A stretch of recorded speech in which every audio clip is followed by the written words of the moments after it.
This is the story of a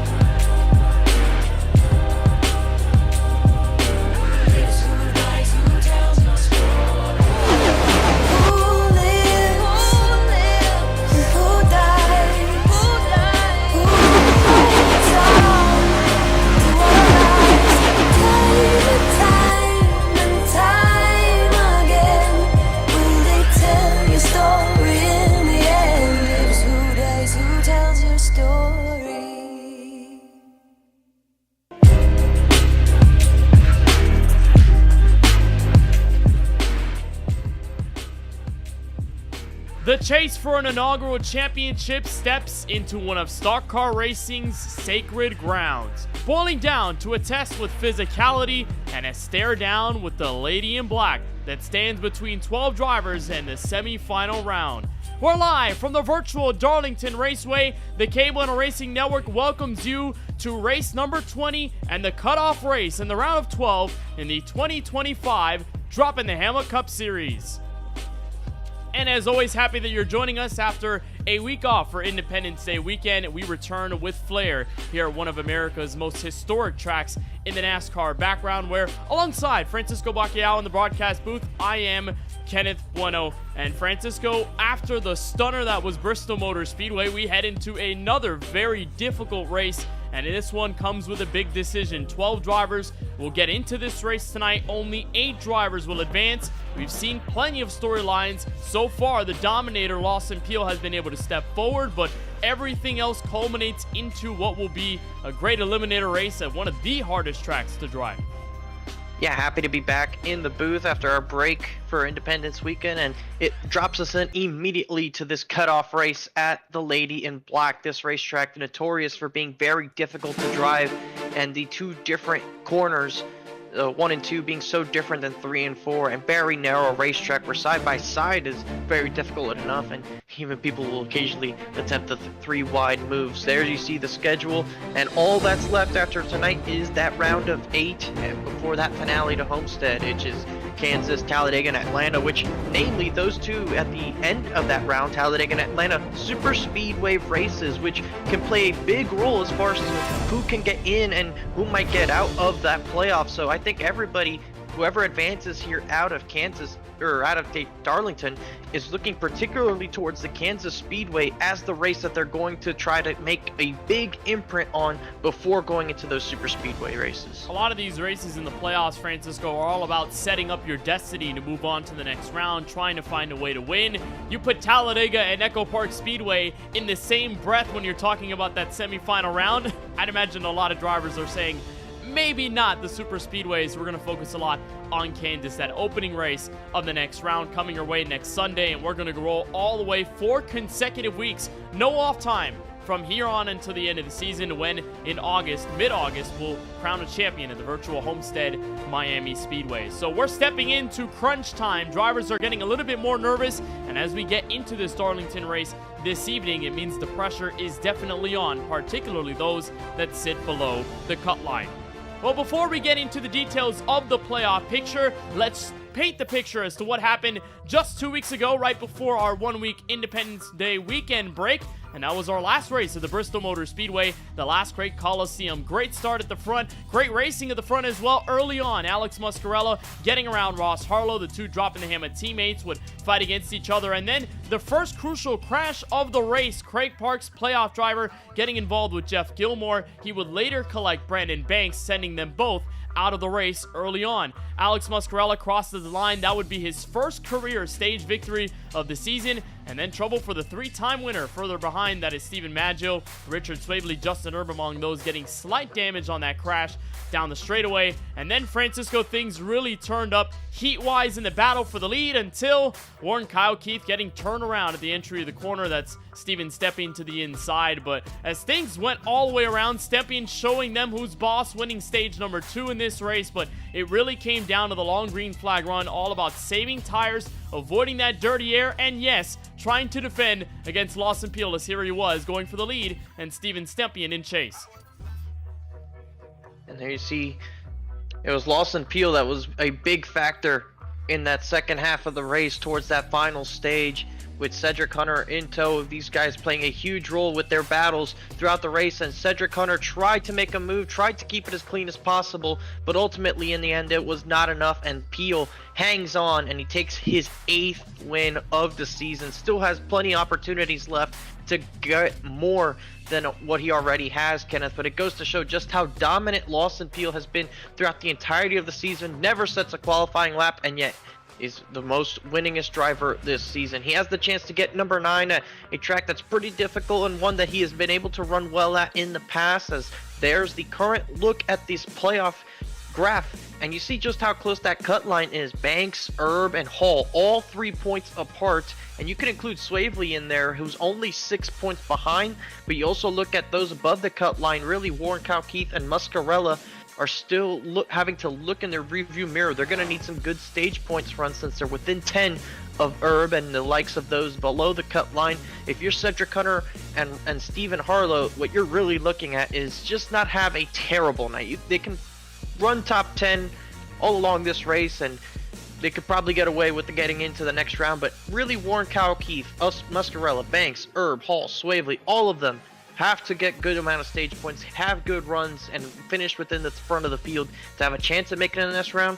Craig Parks is going to have to win this race here tonight if he wants to get into that next round, just based off the fact that if we look at the cars in front of him, where they're going to be running relative to Parks, he'll have to win tonight most likely. Yeah, for sure. That's going to be, for Parks, going to be much more of a tougher challenge. And after that big shunt at Bristol alongside Brandon Banks, those two Drinking Bros Racing teammates are going to try to get a better one here tonight. But for those 9th, 10th, and 11th, Francisco, you described it perfectly. The big word in that is manageable. Trying to make this gap worthy of being able to overcome it slightly, but not too far behind to have to overextend and just go for the race win like Craig Parks is in with that situation. And most importantly, not only Lawson Peel getting the 3rd consecutive victory of these Droppin the Hammah Cup Series playoffs, but now he's got other drivers joining him that are advanced via points. Stepien and Ross Harlow are in after some solid races over the course of the round, and particularly that standout race at the Bristol Motor Speedway where they picked up a boatload of points. They're already going to be secured into the next round, so no worries about tonight's race from Darlington, although a race win in hand would certainly mean a lot. Well, drivers are right behind the iRacing official pace car, so let's get you down trackside and give you tonight's starting grid for the 20th race and the final race of the round of 12 in the 2025 Droppin the Hammah Cup Series playoffs. We're on the front row. It is the 16 car of Ross Harlow setting the fastest time of them all, 29.142 for the driver in the 16 machine for Droppin the Hammah. Stephen Harlow in the 11 machine on his outside, rolling off in P2 once we get the green flag tonight. Steven Stepien locked into the next round via points, but this is the track he loves very much. Going to try to get his 2nd victory of the season from 3rd. Warren Kyle Keith had some struggles at Bristol Motor Speedway just 2 weeks ago. He's going to try and recuperate with a better effort tonight from Darlington. He'll be in P4 on the starting grid. Then another row of playoff competitors, both of them teammates for Category 5 Esports. Zachary Hall, the driver in the top 5 position, trying to get a better run tonight from Darlington, and Cedric Hunter just 1 spot short and maybe a couple of feet short of the race victory 2 weeks ago at Bristol Motor Speedway, trying to go for his 2nd career victory in the series. And then playoff drivers continue back to row 4. Swavely and Banks, 2 drivers that are either above or beneath the cut line, but very close to that line regardless, going to try to put themselves in a position to advance. Eric Schaefer, Lawson Peel, the final 2 in the top 10. Typical of Lawson Peel, not qualifying, going to search for his 4th consecutive victory of the year. Stephen Maggio back in 11th. James Kunkel rolling off from the 12th spot. Craig Parks, Alex Muscarella 13th and 14th. And then Brad Fulham, Casey Knighton, and Kevin Roy will bring the end of our 17 car field here from Darlington, South Carolina. A pivotal race in this tertiary round of the Droppin the Hammah Cup Series playoffs, and it all begins with a pair of teammates, Ross Harlow, Stephen Harlow, Green Flag Racing from Darlington.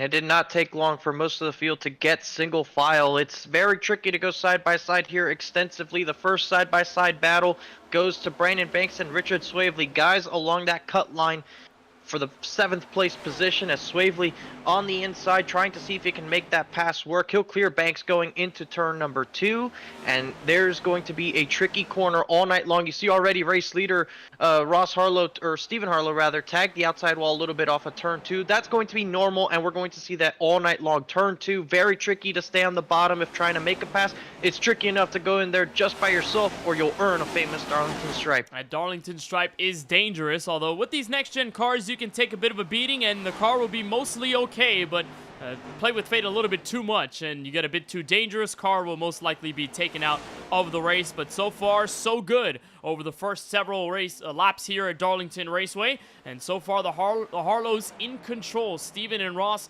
continuing to command the field, and what an initial start it was by Steven Harlow. Ross was the pole sitter on the inside of row 1, but just did not go up through the gears as best as he wanted to, so Steven was able to get the advantage. And like we see in turn 1, it is rather narrow up to that outside wall. Oh, Richard Swavely sideways, and he saves it into turn 1.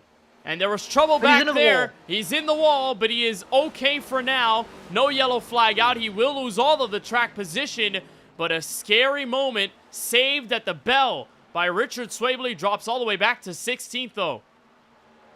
And Craig Parks also tagged the outside wall off of turn 2. That cost him a little bit of time. And Swavely had a big moment. It happened going into turn 1 behind Brandon Banks. And he just it might have had a little bit of help from Eric Schaefer in the process. We'll try and see if we can get an onboard, specifically with the 3 car. But this is the look from Swavely.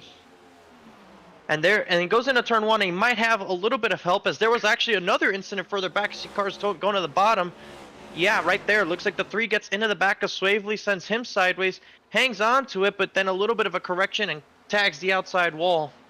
Perhaps there might have been also trouble for Steven Maggio, it appears. Saw him drop a couple of spots right after that lap 3 incident happened, or just around the same time that transpired. It backed up everybody at this secondary part of the field, and it has really spread them apart, so track position will be very hard to come by. And for Richard Swavely, already plummets to the dead last spot after Kevin Roy makes his way past. So Swavely going into this race, not in a favorable position, but one that could be surmountable in terms of getting above that cut line. -6 going into this race from Darlington.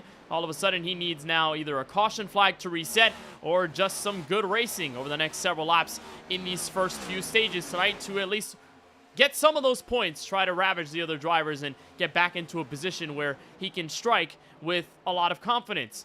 Well, let's look at our SK Sim Racing race analysis to get a structure as to what we'll see tonight from the Lady in Black. 40 laps apiece between stages 1 and 2. Usually the structure we've seen throughout the entire season, just having similar lap distances for the first 2 stages. Past that point, we'll go the rest of the way, 95 laps. Hopefully we'll stay that green. Maybe some trouble along the way, but that will take us to the 175 lap distance that we'll find that clocks in just a little over 239 miles. So a pretty lengthy race here from Darlington Raceway, one that will test the drivers as the top 3 remain right in each other's grasp. 0.3 of a second separating first through third, all of them dropping the Hammah teammates, and sort of reminiscent, Francisco, to what we saw 2 weeks ago. Obviously with the different cast of characters, and that different cast of characters really includes Steven Harlow. The other 2, in Ross Harlow and Steven Stepien, they were a part of the battle for the lead later on in that Bristol Motor Speedway race. Alex Muscarella was that driver to take the lead rather early to end up winning stage 1, but so far it has been very much DTH and that camp in control as we get our Charlie Bauer photography on board camera with Ross Harlow into turn 1. And it's going to be very difficult to make that pass. You have to kind of hope that the person you're passing gives you the spot going into a corner, and it's usually going to happen off of turn 2. You get a good run off of turn 2, go into turn 3. That corner you can stay side by side a lot easier than you could in 1 and 2, but eventually it just comes down to whether they give you the spot or not. Otherwise, you might end up into the outside wall. I think the most famous example of that going into turn 1 was Truex and Elliott back in 2020. Yeah, that was a big moment, and I remember just how funny that was when it happened, and just how much of a reaction people got. And you also think of incidents in turn 1, Ross Chastain with that crash that he had early in the next gen era here at this very racetrack with that UPS throwback, just being a little aggressive into turn 1.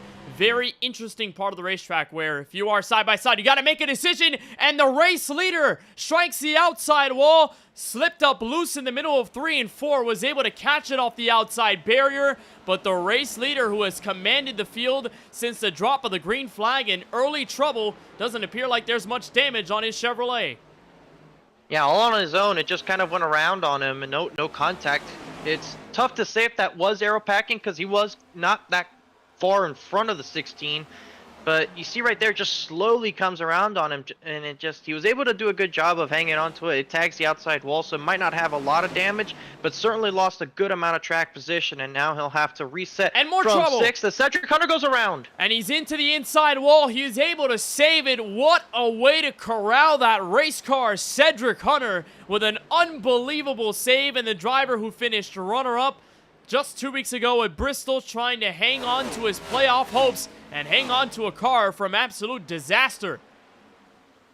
And that thing just went around on him, basically almost on the straightaway. We saw it just off the screen there, and he's about to come off a turn 4, and it just starts going around on him, tags the wall with his left rear, and was fortunate enough to keep the right front clean, or the left front clean, and he'll have to reset now from 14th as well. So a lot of mayhem going on here in stage number 1 early. Again, like I said at the top of the show, Francisco, this is one of the hardest tracks to drive, and it's already showing its wrath to a bulk of the field from that opening first 3 lap. Almost yellow. The big crash that nearly happened there with Richard Swavely and company, and those 2 big mistakes from 2 drivers who we've seen be very strong, both of them as well running for the championship, so got to be really careful if you are either Cedric or Stephen Harlow. But I guess the good news for them, Francisco, is that they sit in the most comfortable spots in the playoff grid, apart from the fact that the other drivers are locked in, and Pio Stempian and Ross Harlow, who's leading this race right now for Hunter and Stephen Harlow. They were both 29 and 26 points above the cut line,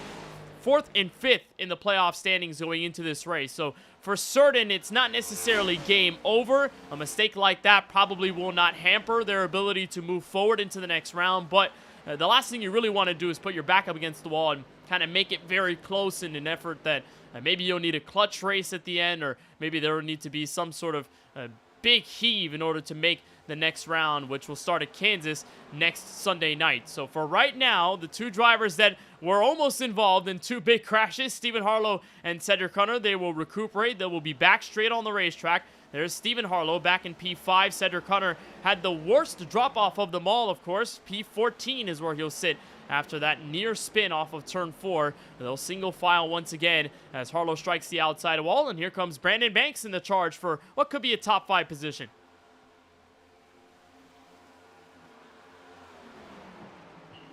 And you know, Kenneth, in this race in particular, we have 2 Harlows in the field, and this is not the first race this weekend that you have covered with 2 people of the same last name. For those of you not aware, the man in the booth right here with me got to cover the Cars Tour Series race from the Hickory Speedway in North Carolina. First proper race you covered in person like that, Kenneth. Kind of talk us through that experience. Yeah, that was awesome, and you know, I didn't make the announcement until a couple of days before because I just wanted to make sure that it was actually happening and making sure that everything was arranged, but it was awesome. First time in Hickory, North Carolina, very small town, and stayed in a hotel maybe about 5 minutes away from the racetrack, and stepping into that facility, you can tell just the age is there. Of course, that racetrack has a ton of cracks, ton of bumps, ton of abrasiveness, but that's kind of the magic of it, right? It's such an old venue, but you can tell just how historic it is, just how much aura it has from all of the NASCAR stars that grew up racing there, all of the NASCAR drivers that started racing at Hickory before ultimately becoming some of NASCAR's household names. And Darlington is one of those tracks as well. Can never count out the Lady in Black as a place that really has made NASCAR stars become household names in the sport. But yeah, it was awesome meeting Kevin and Keelan and kind of asking Keelan, you know, from somebody that I was working with, what he would do with $30,000 if he wins the Throwback Classic in early August. That's going to happen at the same track. He said he would get $30,000 of Hunt Brothers Pizza, and me and my friends, me and my colleagues started laughing. It was kind of a funny answer, but Keelan is such an impressive 13-year-old as a driver, and Kevin definitely has taught him a lot, but Keelan is fast. Ended up winning that race, and yeah, Francisco, I wasn't really going to mention it on air. I don't like to toot my own horn or kind of say my own accomplishments on air, but it was a lot of fun, and I wouldn't trade it for the world.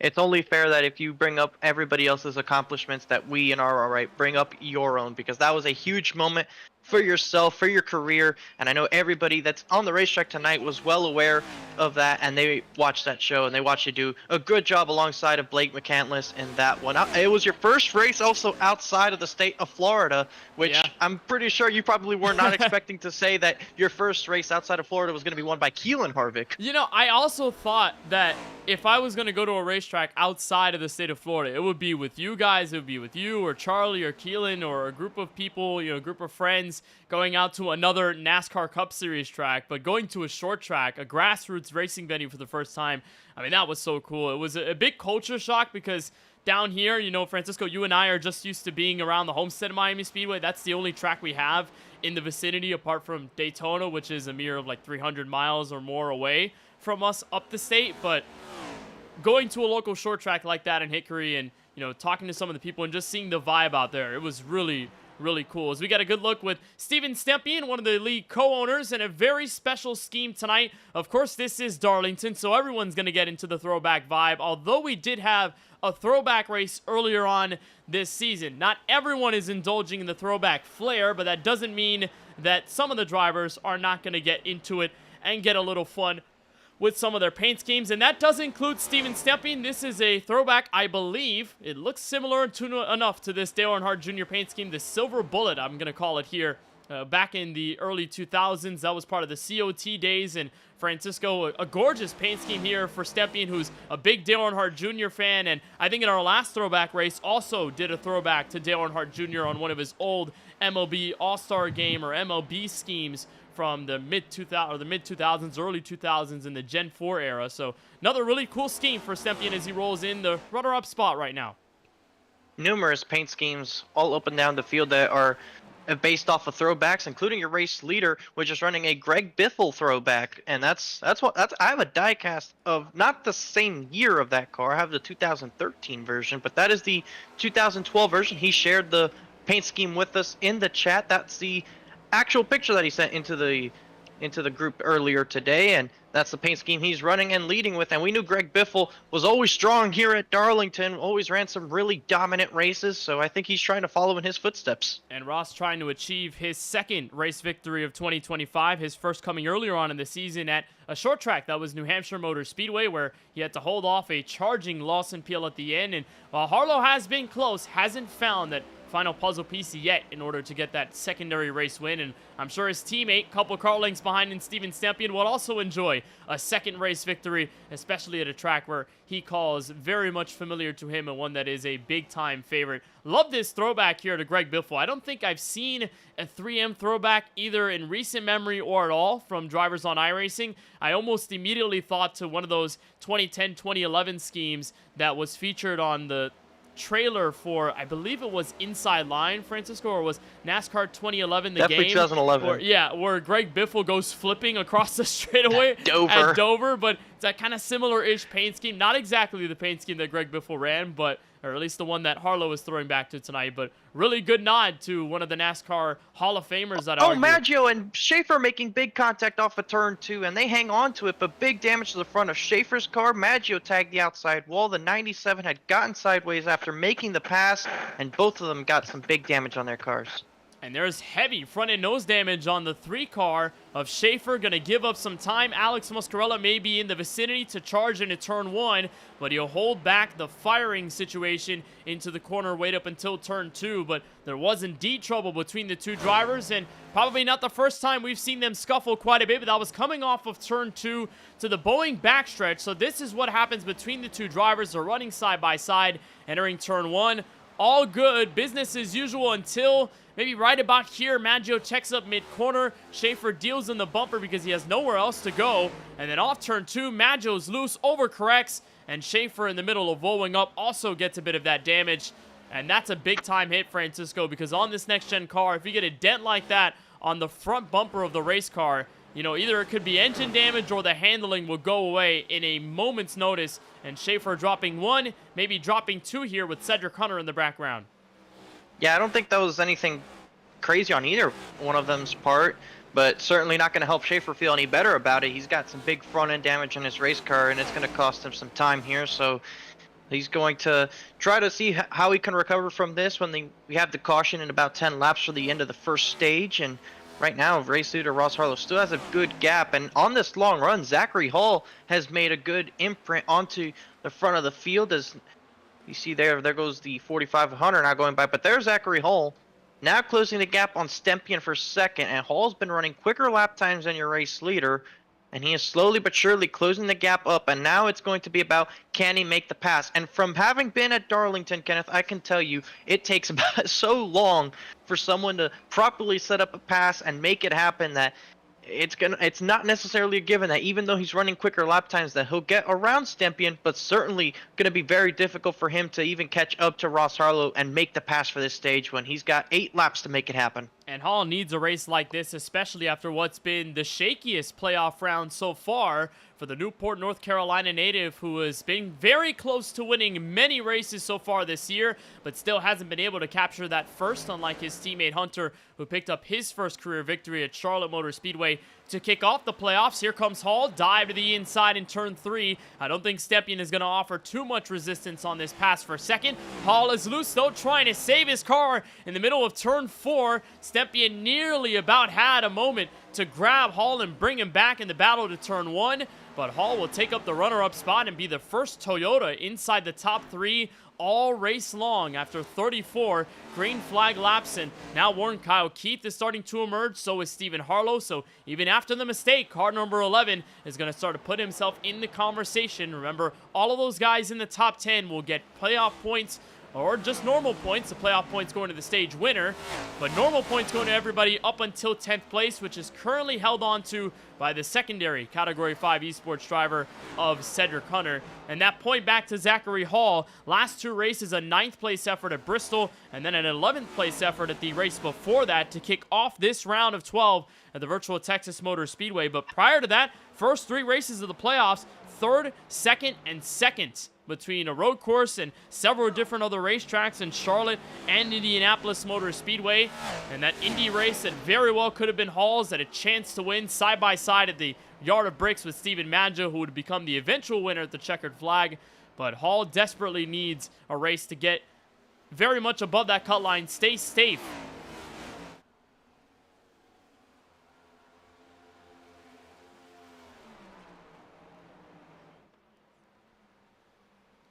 And now approaching 4 laps to go in this stage. You see him continuing to close that gap up, but I think that little bit of a moment he had when he got past Stempien was not going to help him out in terms of closing that gap. He might run out of time here because that last lap he was still 10th quicker than Ross Harlow, but that's not going to help you when you only have 4 laps to get it done. Stempien, though, has been falling back ever since getting passed by Zachary Hall, and now he's going to find himself in the clutches of Warren Kyle Keith here very soon, who's running a slightly different version of the paint scheme he normally has been running. He's running a split between Target and Celsius, and I don't know so much about Target. I don't shop there frequently, but I do drink Celsius rather often, so I approve.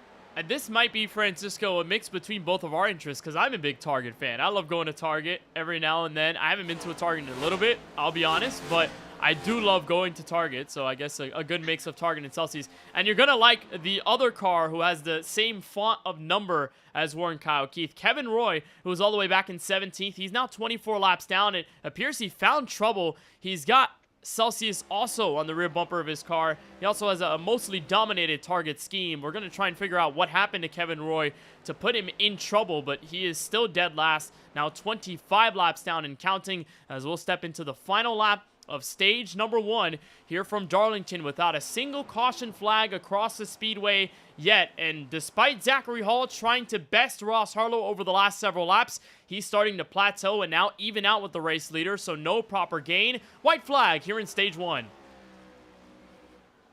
And it's been a good run for Ross Harlow in this stage. If he can hang on for this final lap, it'll be a good job to get those points that he needs to make sure that he is locked into this next round. And Zachary Hall is going to have a good run going for him as well. Lawson Peel only climbed up to 7th, was stalled out behind Brandon Banks as soon as he got up there.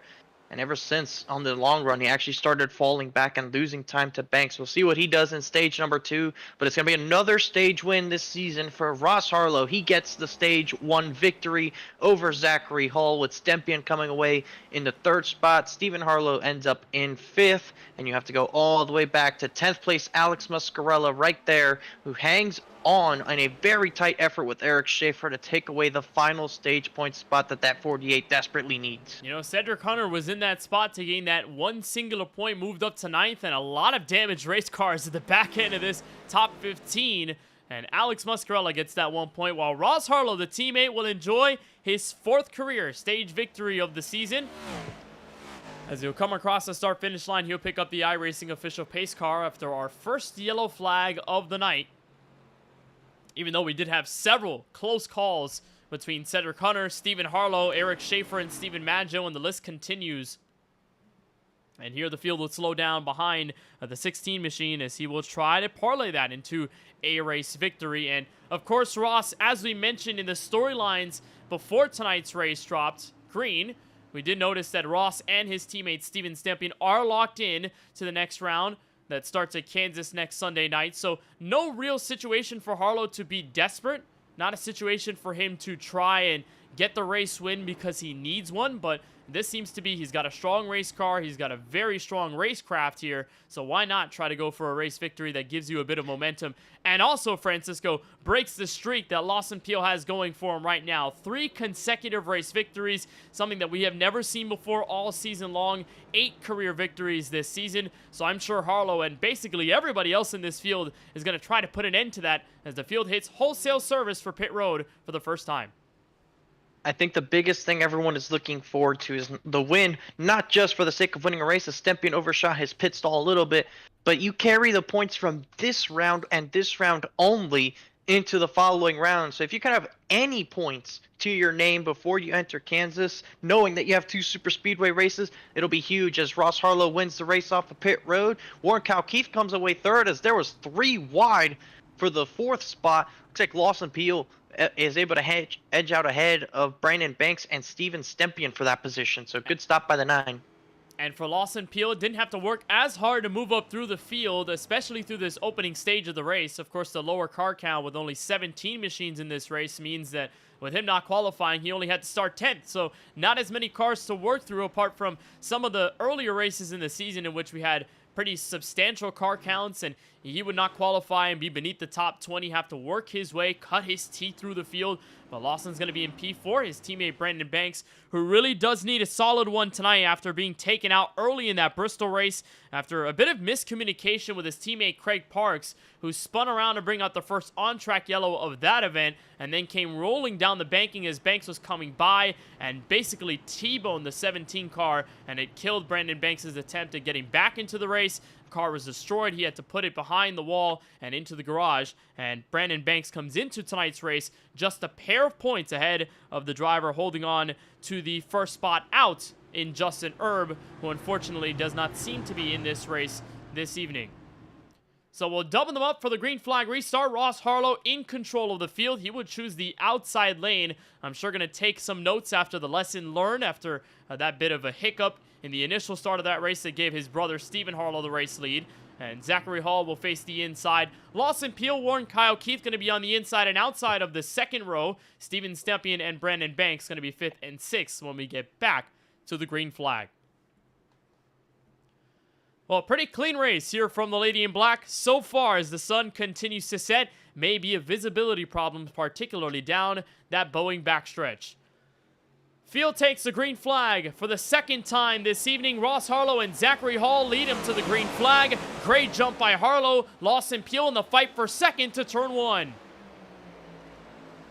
Hall has the advantage with being on the inside. He'll squeak ahead, and you're going to see most of these drivers, at least in this point in the race, they'll give way and make sure that they go through single file on the cold tires, making sure they don't get into any unnecessary trouble on the early portion of a run. Lawson Peel doing that with Zachary Hall after his great launch to get himself up into 3rd.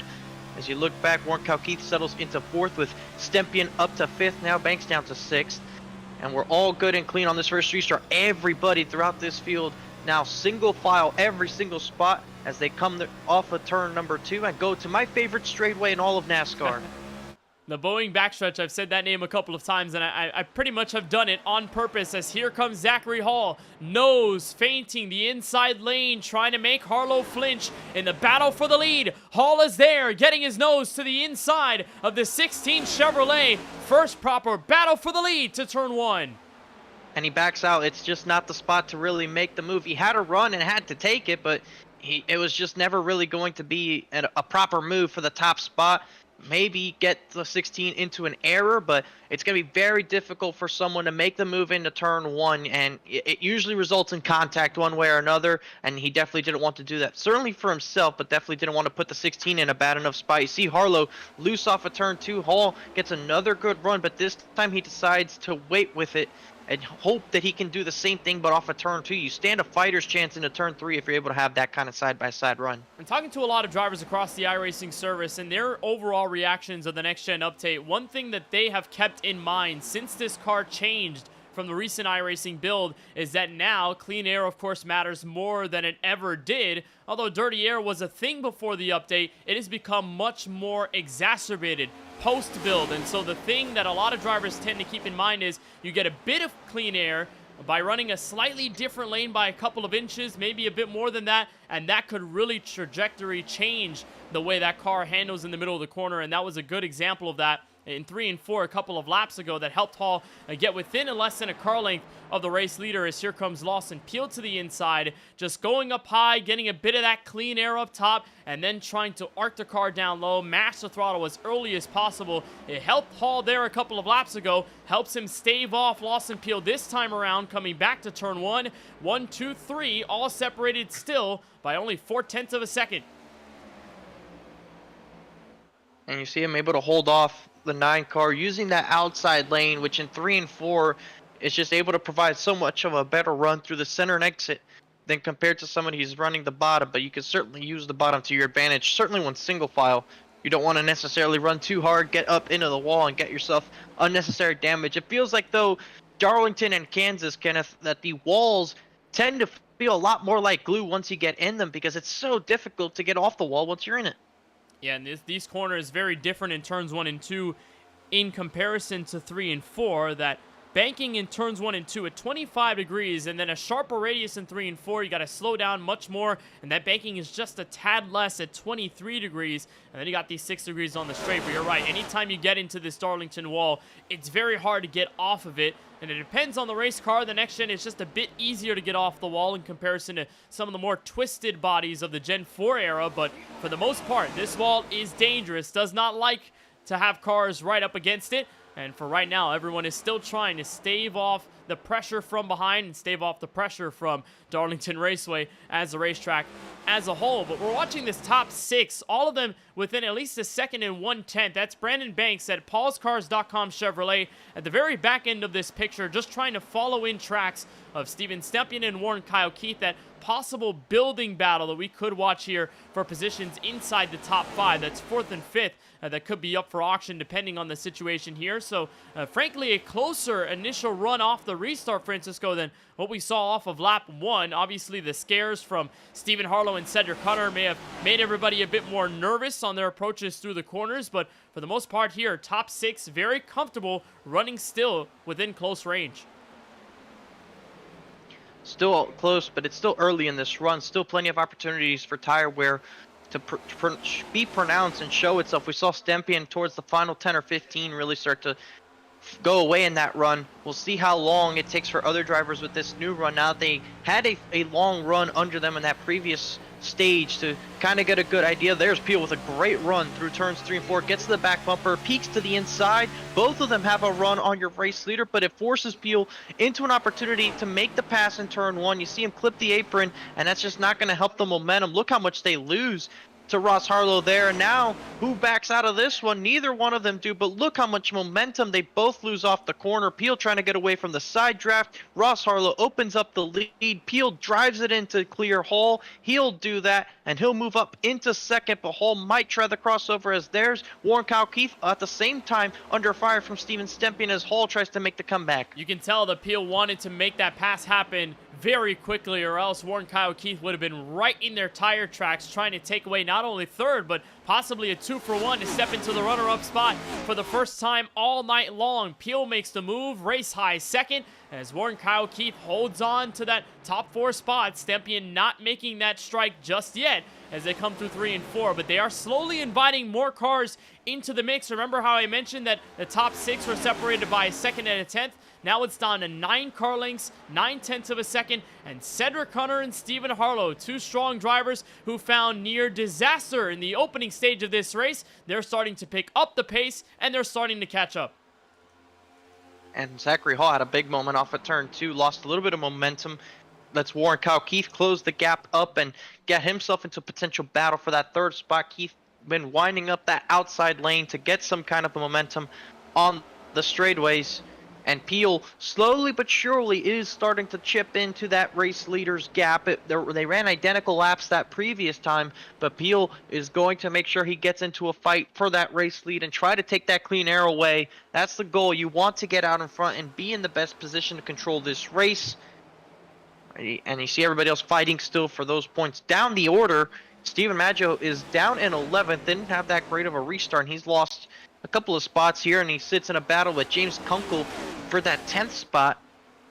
And you see that Eric Schaefer doing a little bit, not so much. He might have a little bit more damage on his car because he is currently sitting 16th, and he is about 20 seconds off the race leader. Muscarella 14 seconds off the race leader as well, so possibly some kind of incident happened multiple laps ago where those 2 lost a lot of time, and Schaefer on this particular lap losing plenty of time actually. Schaefer, who was eliminated in the round of 16, just trying to putt around here for the rest of the year, and in pretty much a struggle-filled situation right now, especially after the initial damage he picked up from that near crash with Steven Maggio off of turn 2. And Muscarella, who picked up the stage win at Bristol Motor Speedway, had a really fast Chevrolet all night long until the end. He comes in this race only 7 points above that round of 8 cut line, so he really needs to dig out of this hole, especially once we get to halfway and step into our longest stage of the night. And given the trends that we've seen so far, no on-track yellows at the moment. The only yellow thrown for that stage break, and now we're just about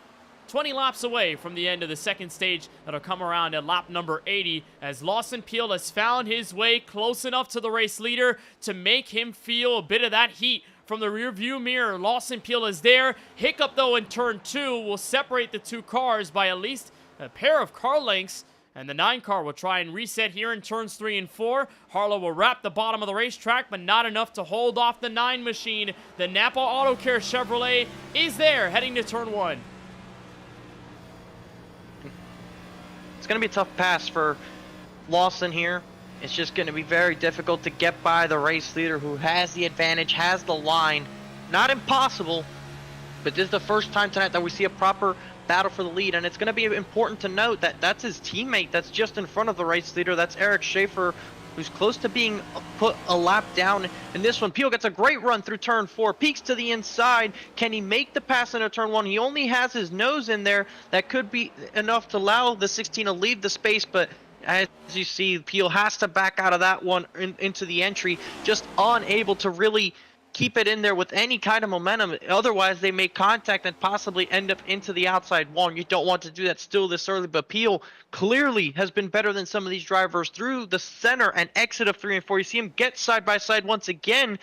Oh, and he gets sideways in the process, but they remain door to door. And who backs out entering turn 1? Peel to the inside. Harlow steps in front. He'll get to the apex right ahead of the secondary car to the inside. Remember, this pass did not work for Peel at the exit of 2. Contact! And they'll make contact. Harlow is sideways at the entry to the banking in turn 2. And all of a sudden, with 16 laps to go in the second stage, Zachary Hall moves up to the front. We knew that Ross Harlow wasn't going to give way there. He's been excellent at defending the spot for a good bit, but unfortunately there they came to contact together, and that forces the 16 down the order. Lawson Peel tried to check up for him, but he remains in the fight. As here's the setup. It was Peel who had a great run through turn 4 and was able to go side by side for the second consecutive lap through turn 1. And this is what I was alluding to. You try to go side by side in this end of the racetrack, and it could lead to trouble.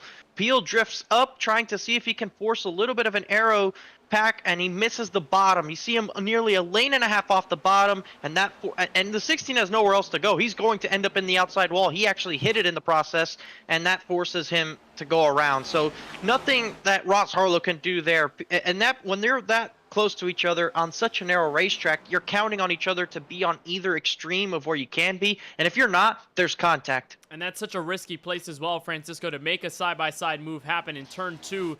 You know, it's such a narrow part of the speedway in which you got to stay down there, you got to give a lot of space, because even if you give enough of a margin to the driver on the outside, they could very well hit the wall, come back down onto the car to the inside and create more trouble. We've seen plenty of those situations happen here at Darlington, not only in real life, but in the sim. A lot of that ricochet effect going down, but Pio just was not giving enough space, was trying to run as hard as possible, and all of a sudden takes the former race leader out into P10, so Ross will have to regather himself. Possible frustrations for the driver who has been leading a chunk of this race so far, and Pio, the man who didn't really lose all too much, only down to 5th, right behind his fellow teammate, Brandon Banks, who's still trying to hound onto the rear bumper of Steven Stepien, while Zachary Hall says, well, thank you very much, seeing the incident right in front, was able to clear the air ahead, and now with 12 laps to go in the second stage, Zachary Hall could try and run around for what would be only his second stage victory of 2025.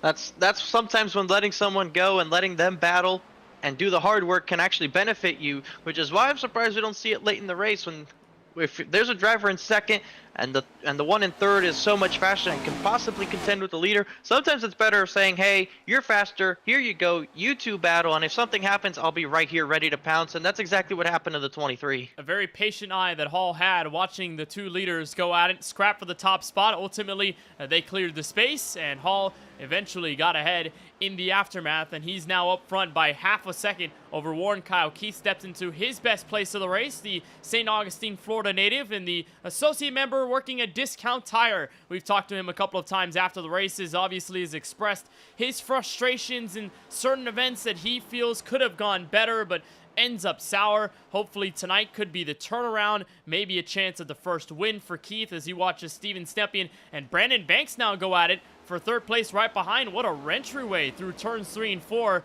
for the Myrtle Beach, South Carolina native. Dive into turn 1. Stepien gonna put his nose still there, and it's again DBR versus DTH as they head to turn 2. This time Stepien backs out. Brandon Banks moves on forward, and here comes Lawson Pio to the bottom.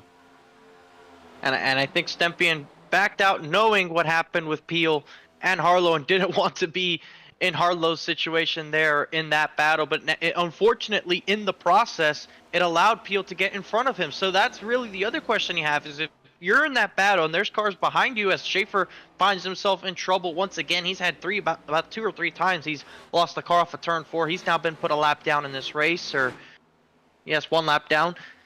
What it does is that it forces you in a situation where you could lose not just 1, but maybe 2 or 3 spots. And in this case for Stepien, he lost 2 spots just by trying to let the 5 car go from in the position he was placed in into turn 3, or turn 2 rather. And that line of cars is also so close. It's just an interesting situation in which you make one hiccup and then there's going to be somebody right behind you trying to make that move. And, you know, usually at tracks at Darlington, we don't necessarily see that happen often. This is one of those venues where separation is key. You'll see that skill gap very wide between those who really know how to drive this place and those guys who kind of struggle a little bit trying to figure out the nature of the Lady in Black, and that's why it's nicknamed the track Too Tough to Tame. It's a venue that is not for the faint of heart, as Brandon Banks tries to gain 1 more at the entryway to turn 1, but backs out before he can point his nose to the inside of the Toyota Camry right in front. And Brandon Banks, what a race he is having right now. A driver who has only won 1 race this season. That was at the virtual Chicagoland Speedway, getting a good run down the back straightaway. Entry to turn 3. Try to fight away to the inside. Negated again at the door. And to your point about Stepien's fall off through the field, it's continuing to get worse for the 88 car. Back to 8th place. Stephen Maggio, Stephen Harlow, Cedric Hunter make their way ahead. And Stepien actually had an issue a little bit before we cut to him, Kenneth, as there's now peeled to the inside of Warren Kyle Keith.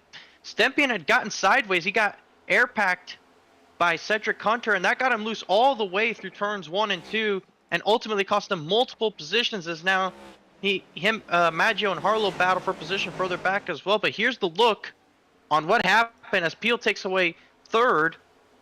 Here is the 45, here's the 88, and right here, there's no contact, but the 45, look how much the 88 gets sideways because of how close he was. Right here it happens again, and just stays sideways the whole way through, and he was able to keep it off the wall, but look at that momentum loss and how many spots he lost just by the air. All you need to be aero-packed is to have a car close enough within at least the car length and have them either come across to your quarter panel or just kind of swap the nose a little bit, and all of a sudden you find yourself with a loose race condition.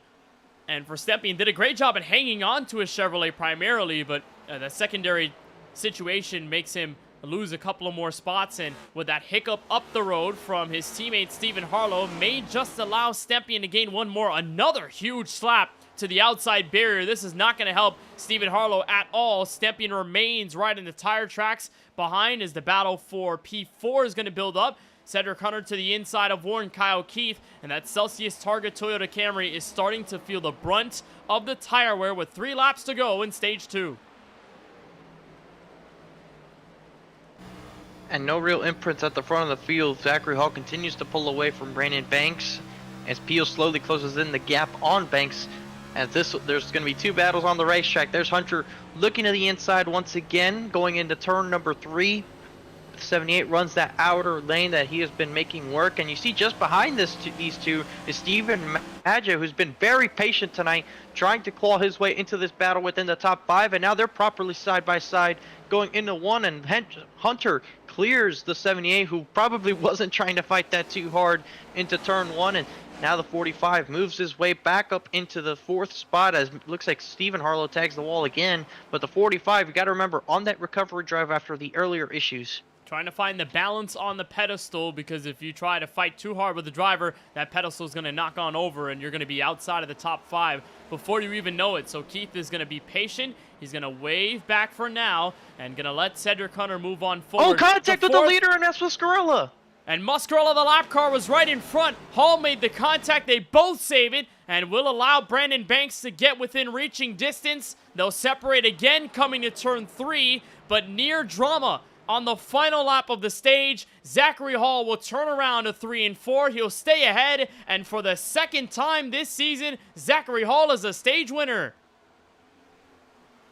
Muscarella was trying to hold him up, and I mean shades of Sergio Perez from Abu Dhabi 2021, because they were going way slower on the racetrack than Hall wanted to go to. For the final 2 laps, that's when Hall caught up to Muscarella with about 2 laps to go, and it started way earlier than that, but Muscarella, look at this, just right in front of Hall the entire way through, and that cost him over a second, nearly brought in the rest of them. Things boiled over, I guess, at this point here. And Hall was in the lead, still by a rather comfortable margin with the fast of a race car as he had. Makes the contact in 1, and that secondary tap may have just saved Muscarella's race. Drama between 2 playoff drivers. Muscarella goes a lap down, and in turn, Zachary Hall will survive with no damage on his Toyota Camry. Comes across to win the 2nd stage. And I don't think Muscarella is all too happy about that. Gets a little close to Zachary Hall, but I don't know if he's going to deal any actual hits. Race control will have a moment to look at that if that was the case. But for Zach Hall, survives at least for now. And this was a statement stage victory after the situation he finds himself in heading into tonight's race with just a position that's -3 to the round of 8 cut line. This stage victory could very well get Zachary Hall in a position to stay alive in the playoff chase. Well, think about it. You just mentioned it right there. He's in that playoff cut line battle, and here comes a lap car. It costs you over a second in that final lap of the stage and could possibly cost you multiple positions. I think if you're Zachary Hall, you can't just sit there. I mean, as much as you don't want to make the contact, but you also don't want to give up that stage win, so you just kind of do what you have to in that situation. There's no wrongdoing by any of them, I think, necessarily, but you just have to do what you have to do at that point. That's true. And the other situation, the perspective for Muscarella is, I'm about to fall a lap down. I'm coming into this race +7, and I haven't done well at all. I have damage on my car. The least I can do is at least try to stay on the lead lap. I don't want to give up this spot and go a lap down and have to work around the race. Although Muscarella does get the wave around here because he was the only car really a lap down in the race. But he was trying to fight as hard as possible to stay on that lead lap just so he can pit with everybody else. As Zachary Hall wins the race off pit road, it's Peel, Banks, Hunter, and Maggio, the top 5. So you can kind of a bit understand the perspective for both drivers, both of them on opposite ends of that playoff cut line scenario. Yeah, it's tough. You don't necessarily want to be on either side of that thing, but I mean, there's certain things you have to do if you want to advance. Obviously, Muscarella needs to be on the lead lap in order to gain points just based off where he is in the standings. And he could have gotten that free pass. In fact, he did, in spite of all that. But he definitely didn't need to do all of that necessarily. Maybe later in the race if you want to try and be on the lead lap at the end of the race, but you also don't want to do it at the end of the race. Tough situation. I don't want to be on either side of that. Yeah, me neither. I would rather abstain from the conversation if I was anyone in this field right alongside those two, but we will reset. We will have another green flag restart. So far, we have not found an on-track yellow, despite several situations in which cars have picked up damage, and then that almost crash between the race leader, Zachary Hall, the lap car, Alex Muscarella, who did get the wave around. He will restart back in P14. Just an update on other drivers at the back of the field. Kevin Roy, who we tapped into earlier on tonight, he is 70 laps down and counting. Brad Fulham and Eric Schaefer are fighting for the lucky dog spot in 16th and 15th place. Schaefer currently holds on to that lucky dog candidacy should we find another yellow flag. Quick first 2 stages from Darlington. Now it's 95 laps to the finish. Green flag to turn 1. And there's the Category 5 esports drivers on the outside lane with Hunter restarting in what was the 4th spot. Has a chance to try and get past Lawson Peel. Peel clears for 2nd, but look at Hunter with the crossover move. Gets to the inside. Narrow margins between those two, and Hunter finds his way back to the indoor. Bottom shelf pass to turn 3. He'll try to get down there at the apex of the corner, but we've seen the outside be so strong off the final corner, and this time it works for Lawson Peel. Stays up high, battle for 2nd, still alive, back to turn 1. Tough place to go side by side, and you see Peel's able to carry the momentum. Hunter tried his best, but just can't do it, not here. And Peel's able to hang on to 2nd for now. Warren Kyle Keith down to 4th, and there you see what it looks like going into turn 3 with that tower, the Earnhardt Tower, just off into the distance, and that sun eventually will set back behind it. Though the rate of the afternoon settings has not been as fast as it normally can be, and that means that we're going to have prolonged sun glare going into turn 3 than normal. Said it was going to be a problem throughout most of this race. Yeah, it is glaring and it is very obvious. And you know, in the real life NASCAR world, you can put a couple more tape things to the banner of the race car on the windshield, and it helps out with the sun glare. But here on the sim, it's just best of luck to you. You're going to have to deal with a similar windshield to everyone else in the field. And what drivers will do is that they'll actually put strips on their visors, like kind of like sunglass strips. And what they'll do is that as the evening progresses and the sun goes behind, they'll tear those away and eventually get down to the clear layers. So whilst these guys don't exactly have a visor, it's very interesting when we bring that conversation up, because there's drivers that probably run the full graphical settings for iRacing. They'll get the proper glare experience. Maybe others don't, but for those that do, man, they're going through it right now. It's all about immersion here in the sim, and that varies depending on the driver as you get an onboard look with the race leader. And just to listen to how much throttle input he's using in the middle of the corners, all that modulation, listen in to turn 3.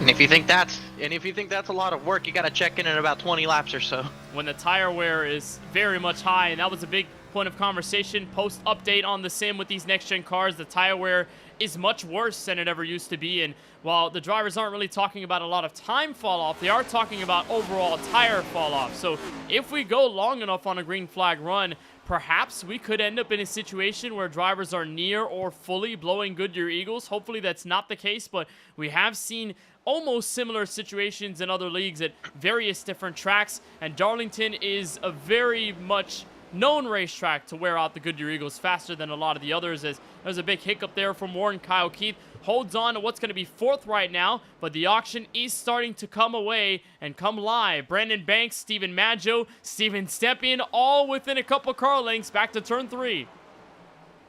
And the train is starting to form up behind the number 78 proper, with the 5 of Banks, the 97, the 88, 32 of Swavely, who's up into 8th. You can see a big group of cars just behind the 78 of Warren Kyle Keith, and there's a big gap in front of him up to the 45. So I think Banks is looking at this and going, I'm trying to get past you. There's a big gap in front of you with a little bit of better, cleaner air, but it's just going to be so difficult to make the passes here. You see Maggio a little bit further back in that same group, down to 6th behind Banks, but ahead of Stepien.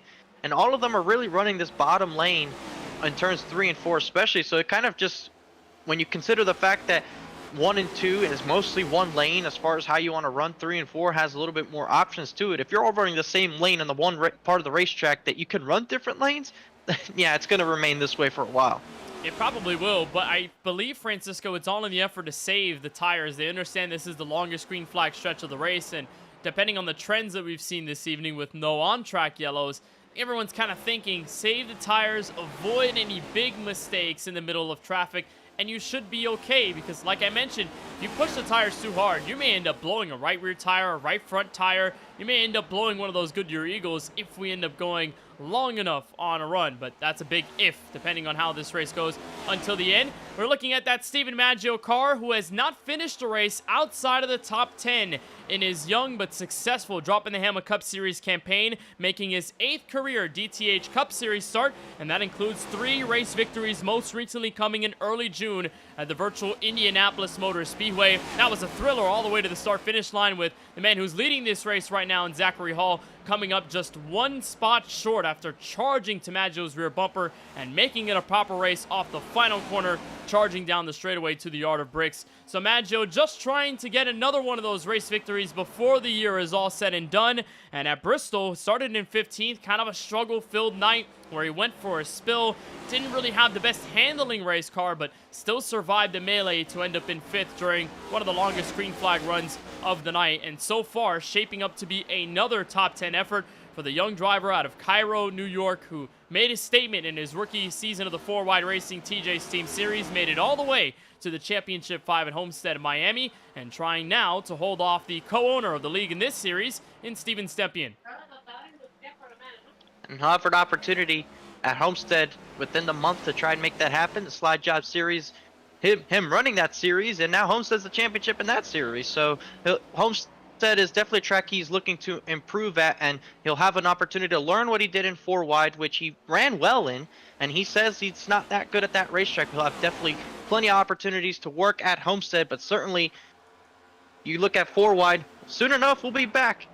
It's a month away. Can't wait. Yep. When we come back at Daytona, it is going to be wonderful. We hope you're there to tune in with us on the KBueno Racing Network. A lot of the drivers that are in this Droppin the Hammah Cup Series do also take part in the Wednesday series, and there seems to be a kind of budding relationship between the two leagues. Of course, Lawson Peel was one of the most dominant drivers in 4Wide history, and you know, with this group of guys, he's much more dominant in 4Wide, ran for the championship at Homestead, came up short again, but he's still one of the best drivers, the all-time wins leader. You know, Brandon Banks has won several races in his 4Wide career, has also run for a chance at a championship. Steven Stepien made a couple of starts. We hope that he would finish the rest of Season 7, but hopefully he'll be around for Season 8. A lot of guys in this league that kind of double dip between the two leagues, and a lot of that camaraderie between the league owners and a lot of the friends that kind of intertwine between both of those leagues that run on Sundays and on Wednesdays. Continue to watch this single file train, and right in the background, that was a slight tap to the wall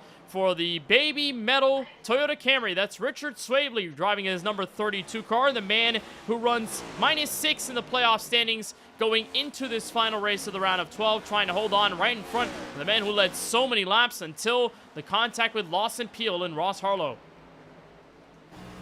And it's just been a struggle for Ross Harlow to recover from that ever since that incident occurred. It's just sitting on the edge of the top 10 and has not really been able to do anything since. As there you see Richard Swavely working the wheel, running inside the top 10. He's had a good run tonight from Darlington, has Swavely, just trying to do everything he can to end up on the plus side of that cut line. And if that means holding off that 16, then he has to do it for these next 75 laps that are left in this race. And you think about the fuel window, it is about 70 to 75 laps that you can probably get out of a fuel tank here.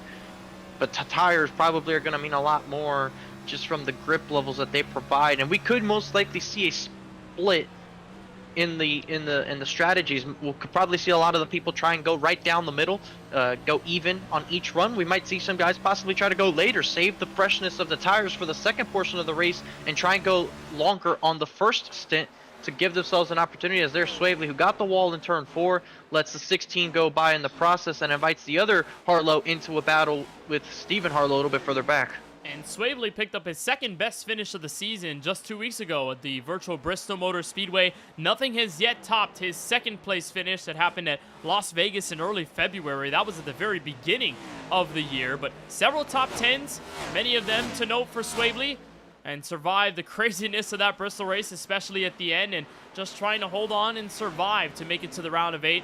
Right now, at least as we look at it, trying to calculate the points in our head, mentally, I'm not sure if Swavely would be in a position to advance into the semifinal round, but I mean, all's well that ends well depends on the situation that we find ourselves in come the checkered flag later on tonight. And there's that Stephen Harlow number 11 Chevrolet, who led a good chunk of this race and is sporting a very good-looking throwback. This is a throwback to Darrell Waltrip's 1983 Chevrolet Monte Carlo. Obviously, Project Hopner all over his Chevrolet tonight for Steven, but a very solid throwback for him.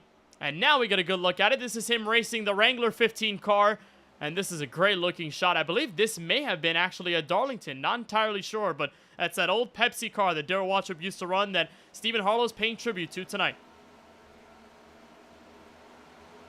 And I'm pretty sure, and I could be wrong, but Jeff Gordon might have ran a paint scheme very similar to this in a throwback to the same Pepsi paint scheme in the COT days. Kenneth, it runs through my mind. I'm pretty sure he ran this at Talladega one year. He did. It was a 2009 race, I believe, and it probably isn't one that Jeff Gordon would like to remember because he was involved in a pretty big crash. I think he was involved in the big one at Talladega in that race, but he did sport that Pepsi throwback when Pepsi was sponsoring him in the NASCAR Cup Series in those COT days, so a throwback on a throwback, but Stephen Harlow with a very good-looking car tonight.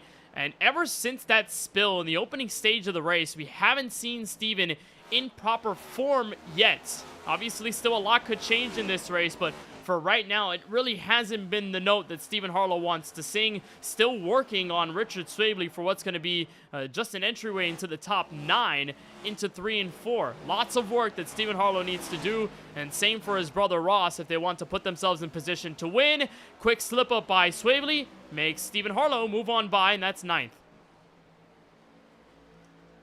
And that's another spot that the 32 gives up in the process, and now behind him is the 17 of Craig Parks, who needs to win this race. He's still in it, still has a relatively clean race car, but we talked about the point situation that everybody was in and the situation that Parks was in. There's his throwback, which it's not really race-specific throwback. He's ran this all season long and was able to get the win at Talladega with this Darrell Waltrip paint scheme made popular so much by that sponsored Tide.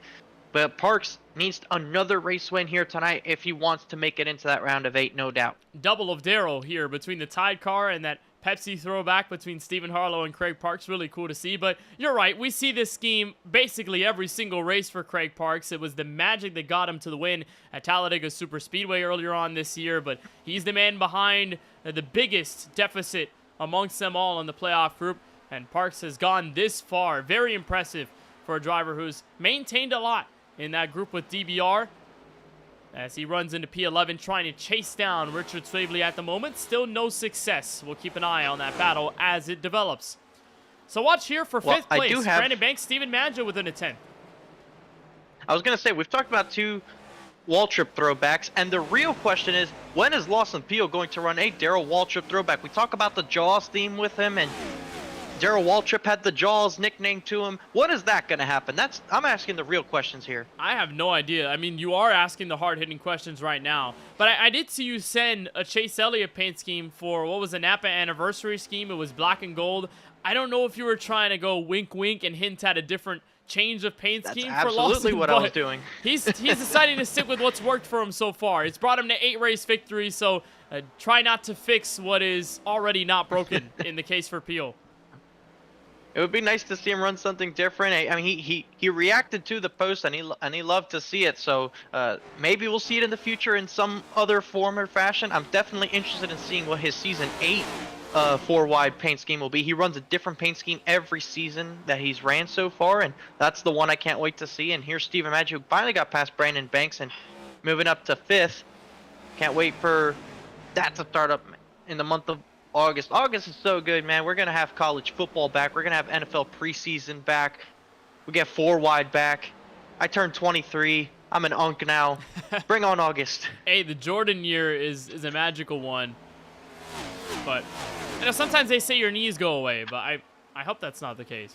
Hasn't been... What? Well, my right knee is starting to go away, maybe a bit. So, I guess 23 isn't so good. You still got it, though. All right, well, we'll see. But... You know, talk about paint schemes. Still got it. With Lawson Peel. Still got it. When you talk about the consistency of paint schemes with Lawson Peel, another guy who's consistent, got to give him credit, is Brandon Banks. I haven't seen him change a scheme in this next-gen era for between 4-wide and dropping the Hammah. I have not seen him run a different race car. And maybe I've seen him change it once to a Valvoline car that he ran for 1 or 2 rounds, but he's kept this Kyle Larson-inspired PaulsCars.com Chevrolet. It's gotten him to several race victories. And it's a good-looking race car, no doubt about it. But talk about brand identity. If PaulsCars.com has a lot of the fans, it's probably because they're continuing to see Brandon Banks rep them every single week in this very paint scheme as Ross Harlow goes at it with Steven Stepien, gets for 7th into turn 1.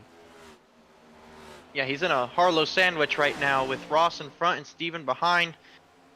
3 teammates all close together, and these guys were all at the front of the field in stage number 1, if you remember, 1, 2, 3. Right now running 7, 8, 9. Not exactly what they were hoping for at that stage in the race if they were to project forwards.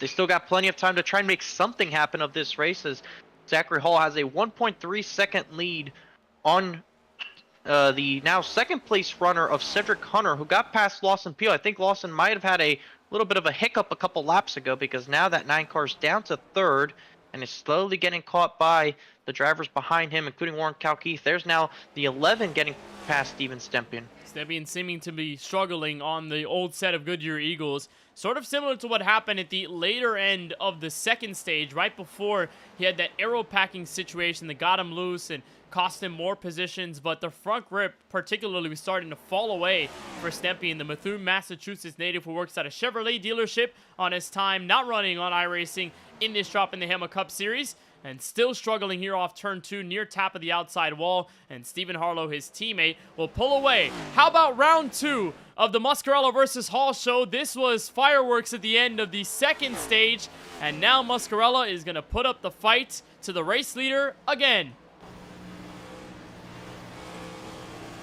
Oh, and there he is already going in the way of the 23 in the racing line, and there you see him trying to go to the inside, cost himself some time in the process. Muscarella trying not to go a lap down, but at some point he's so I'm not sure if it's the damage on the race car or what's happened to the 48 after the initial laps, but he's just significantly off the pace. Look how quickly he got past and how quickly Cedric Hunter was able to catch up to the 48. So it's just at some point you have so much damage to your car, you're so much slower that you can't make that kind of strategy work. You just can't. At some point, it's just, at that point, you become a moving chicane.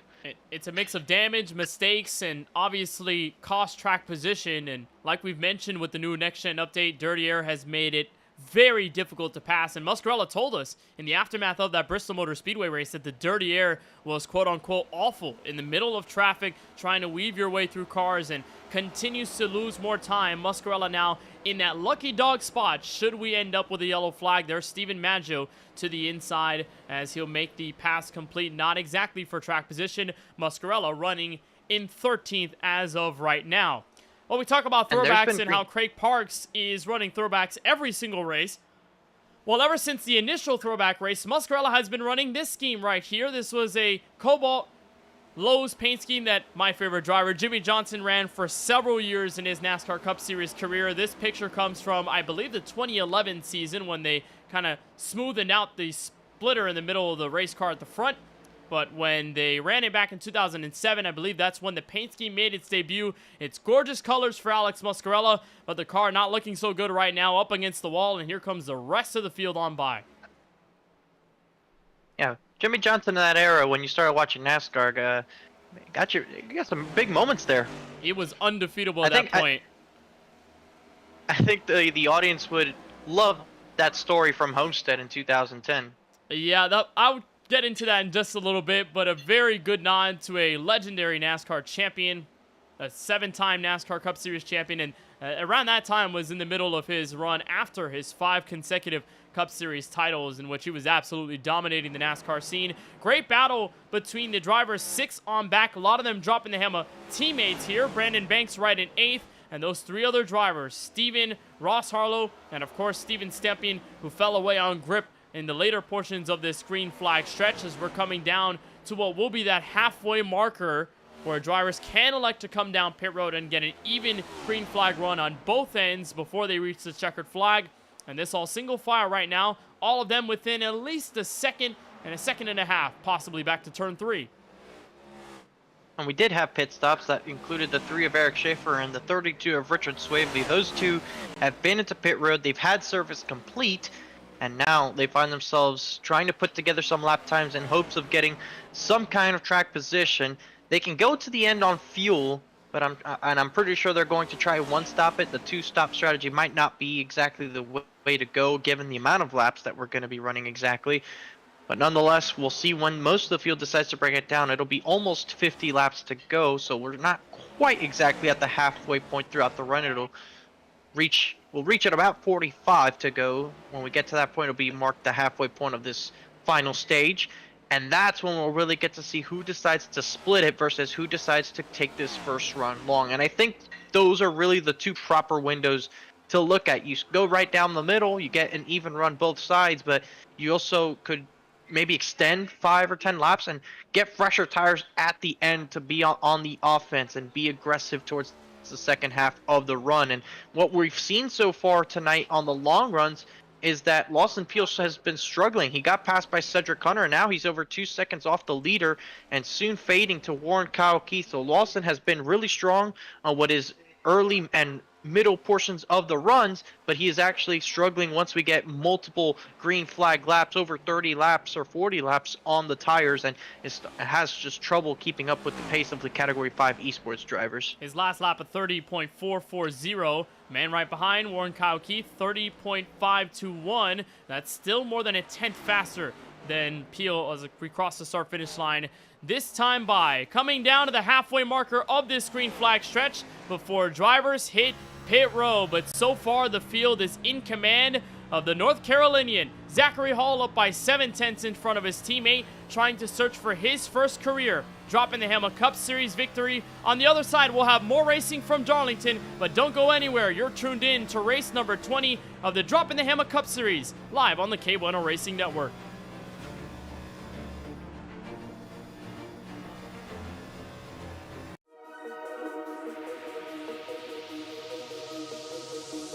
Let's go racing!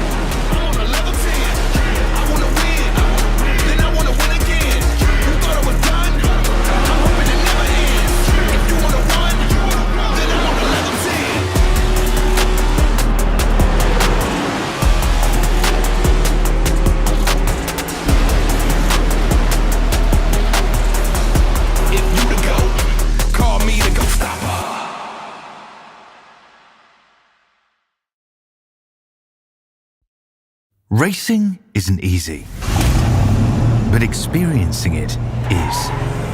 iRacing puts you in the driver's seat with the industry's leading sim racing game. Drive on laser scan replicas of the greatest racing circuits from around the world. Go head to head against other drivers chosen by skill-based matchmaking to ensure competitive racing at every level. Compete across all your favorite series in officially licensed cars engineered to deliver the most accurate driving experience possible.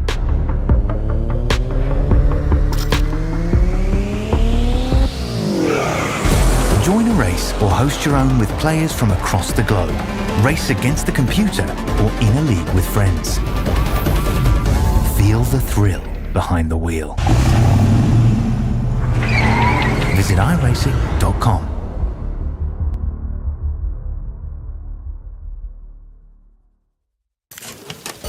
There's only one fuel that can drive the performance you demand from your car. New 94 Octane, the highest octane on the market, only at Sunoco.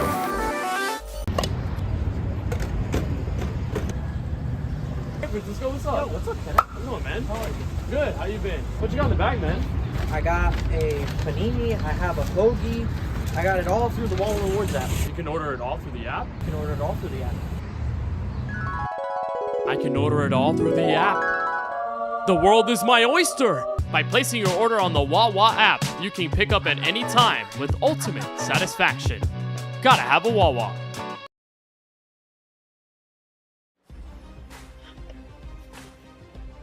Back live from the virtual Darlington Raceway with 132 laps complete in our cutoff race for the round of 12 in the inaugural season of the Droppin' the Hammah Cup Series and the playoffs. Thank you so much for joining us on the KBueno Racing Network. Kenneth Bueno and Francisco Bacallao with you as you watch the race leader still in control by over 6 car lengths. That is Zachary Hall in search of his first career victory. Right behind him is Cedric Hunter, the teammate in the number 45, Lawson Peel back in third. Stephen Maggio and Warren Kyle Keith hold on to the 4th and 5th spots, although we may have just seen a very good battle dissipate for what was third between Peel and Maggio.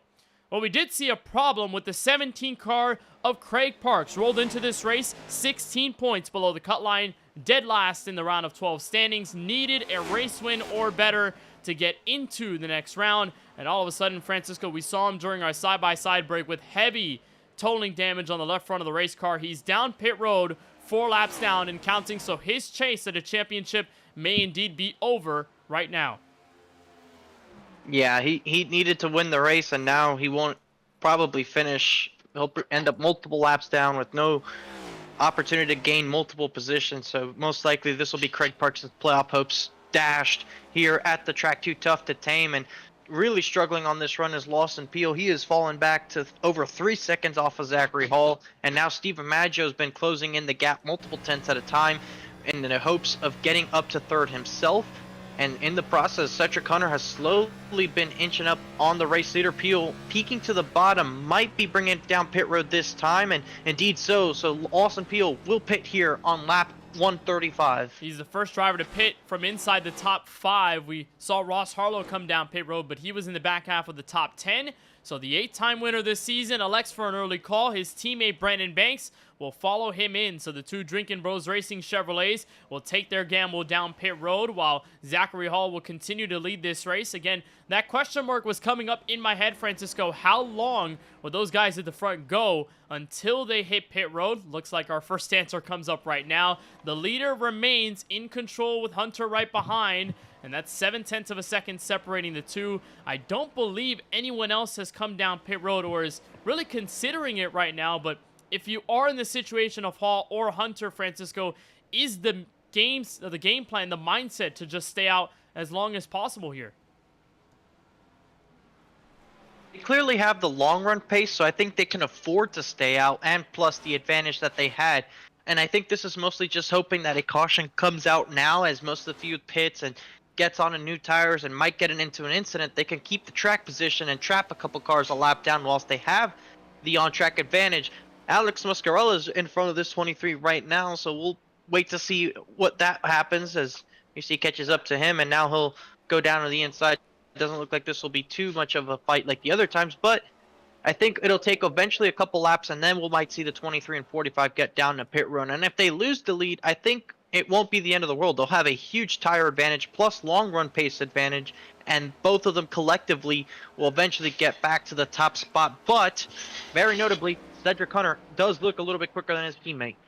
On the left side of your screen, battle right now for 4th place between Warren Kyle Keith and Stephen Harlow. Harlow right now, the last car on the lead lap. Eric Schaefer is the first car a lap down in P6, so should a yellow come out right now, he should get the lucky dog, but we are awaiting some more drivers to hit pit road, and there on the right side of your screen, the teammates are in. Hall and Hunter decide lap 139 is their place to come down. Near drama, though, for the drivers in the net race lead, coming across to the start-finish line, or at least net for second place. Keith and Harlow making contact out of turn 4. And that's where staying out could exactly work out for you. If the caution comes out and all these drivers are trapped a lap down, then you're on the lead lap with the opportunity of keeping the track position. As Maggio's bouncing, getting it sideways, trying to bring it onto pit road. He misses the first cone, but he gets into pit road. By the time they get to that yellow cone, it could be an unsafe entry. I've seen them when they updated Darlington with the surface and graphics change, that now you have to make that first cone in order to be a safe entry. So possible penalty on the way for this 97. We'll have to see when he gets to the stall. We'll await if there's a black flag for car number 97. Is here Stephen Harlow, that blimp shot on the left side of your screen, coming down pit road. So that leaves just one car to stay out on the racetrack, and that is the Florida driver of Warren Kyle Keith, hoping that either a yellow flies or this overcut strategy will get him in the right place at the right time. Remember, Lawson Peel had come down pit road first among those in the top 5. He'll get by Steven Maggio, so he'll step into third. Zachary Hall and Cedric Hunter will follow suit. They'll end in 4th and 5th right now. And indeed, there is the penalty dealt. Steven Maggio, unsafe pit entry right on the last lap. And that's new because that wasn't there prior to the most recent changes by iRacing to force drivers to have to be all the way down on the racetrack to properly get onto pit road. There was a time where all you had to do was just get left by the pit barriers, by the pit road end attenuators. But now they incorporate that cone that's way out there early, and now you have to make sure that when you get in, you stay to the left of that. And I wonder if most of these drivers realize that, or at least the ones that haven't pit yet, which in this case is only really the 78 of Warren Kyle Keith. And we'll see just how this works out for him and his strategy. He's staying out the longest right now. Didn't have that much to lose. And like I mentioned, Lawson Peel with his undercut was able to get ahead of Zachary Hall and Cedric Hunter, but I think that the 23 and 45 have enough pace that they'll eventually get past that 9 car and pull away at that, because that last lap, half a second quicker, Zachary Hall from Lawson Peel. Talk about longevity, though, for the race leader. 61 laps on a tank of gas and the set of Goodyear Eagles. The fuel really isn't the concern. The drivers are running with 100% fuel in this series, so right now, with the pit stops we've seen so far, that guarantees you to the checkered flag no matter what. The tires are the biggest point of emphasis. How long can you hold on to the shoes before they completely wear out and the grip goes away? For Warren Kyle Keith, still the answer is no. When asked if he wants to come down pit road, he'll stay out for the 62nd lap as Zachary Hall inches closer to the secondary car of Lawson Peel and currently the net race leader. That difference, like you said, Francisco, is very big between those two in favor of Hall. And eventually you look how much closer that 23 is getting to the back of the 9 car, and it could be a relatively easy pass. When you have this much of a pace advantage, the pass just becomes so much easier because you have many more options on where to make the pass and complete the pass just by driving it in with the added grip of knowing you can hang on, they cannot. And there you see now Hall will load up that outside lane of trying to get a run here into the front straightaway and possibly make a charge for turn 1. It doesn't look like he hits a big enough run, but this is just it's not a question of if, it's a question of when. But we have seen, Francisco, it get very difficult to pass, especially in this range within half a second. So Hall could very well find himself in that dirty air, and it could be nearly impossible to get around. And then it poses the question, how does Cedric Hunter move into this conversation? How close does he get? Remember in that Bristol race, it didn't take Cedric Hunter being up at the front the entire run for him to have a shot at the race victory. It was Lawson Peel and Steven Stepien going at it for basically the entirety of the race. Warren Kyle Keith stepped in. Basically, everybody had a chance at fighting Peel for the race victory, and Cedric Hunter just stayed back, saved his Goodyear Eagles until the end and attacked when it mattered most. So him running third right now, this could be the switchover, the pivot from what we saw just 2 weeks ago, where Hunter had the heartbreaking effort at the race win that just fell short. He's now picking up more time as Hall stays right behind the leader, and another step out of turn 4 gets him into the outside wall. And important to remember that in the very dying stages of that previous run, the 45 was just a little bit quicker than Hall. So if Hall uses up any bit of his tires to get past Lawson Peel, and if he doesn't put too much of a fight up with Cedric Hunter, then it could get interesting in the final laps of this race. But I really do think it's just a matter of when for the 23. It might not be 1 or 2 laps that it takes for him to get by, but I think eventually he will get past just as the pace advantage. It's just going to be very difficult for Lawson Peel to hold off a car with fresher tires for 26 more laps, being this close for so long. I think eventually there's just going to be a mistake or just an advantage. You see Peel, that's Peel that actually is continuously grazing the wall off of turn 2. Eventually it just won't last anymore. Hall's also got to think about where he's going to make this pass complete, because turns 1 and 2 seems to be a very big danger zone. If you're willing to take that risk, then sure. But Hall has been very fast throughout this race. In the second part of the racetrack, that tighter radius 3 and 4 with a bit of that less banking across the track, that's where Hall's been able to really make his magic and make his money's worth. He loses the time again in 1 and 2. They'll come across another car that'll fall a lap down to the race leaders, but Lawson Peel continuing to hold on with 24 laps to go. Again, that is not the actual race leader. The race leader is the man that is right in front of these guys, and that will be to unlap themselves. It's not going to be for track position. Warren Kyle Keith has stayed out 69 laps on his set of Goodyear Eagles. He is hanging on for dear life, and here comes Lawson Peel to unlap himself here out of turn 2. And I think he's hoping for a caution at this point for a different strategy for it to work out for him, because he's just been out there for so long. He does not have the fuel to get to the end. We still have over 20 laps remaining. No way that he can make it. He's like 15 laps short at best. So in the next 10 laps, we could see the 78 down pit road and take on the fuel and tires he needs to get to the end of this one. Just hoping a yellow flag can come out and he keeps the track position, because if the caution comes out, look at the 23 gets sideways with Cedric Hunter on his bumper. If a caution comes out before the 78 pits, you can expect everybody to get back down pit road and get brand new tires on again. Well, Lawson Peel definitely going to put Warren Kyle Keith on his Christmas card list later this year, because that switch around helped Peel extend the gap back to Zachary Hall. So whatever momentum that the freaky fast Toyota Camry had, it has now dissolved away, and Cedric Hunter will have a chance to try and creep up, make it a proper built battle for second place. Huge slap on the wall for the 23 car Zachary Hall at the exit of turn 2. It's been getting worse every passing lap, and Hunter's now within 2 car lengths, now 3 car lengths, as Warren Kyle Keith finally hits pit road. He's sideways. Sliding on the entry He in. spins. He'll spill at the entry of pit road. Possibly another unsafe pit entry penalty dealt, this time to the 78 car. Yeah, he missed the cone with the right side of his car, so that's going to be another penalty assessed here to somebody else, and that'll put him even further behind Maggio, even with that spin, which Maggio currently runs 11th, 1 lap down. Not the first car lap down either.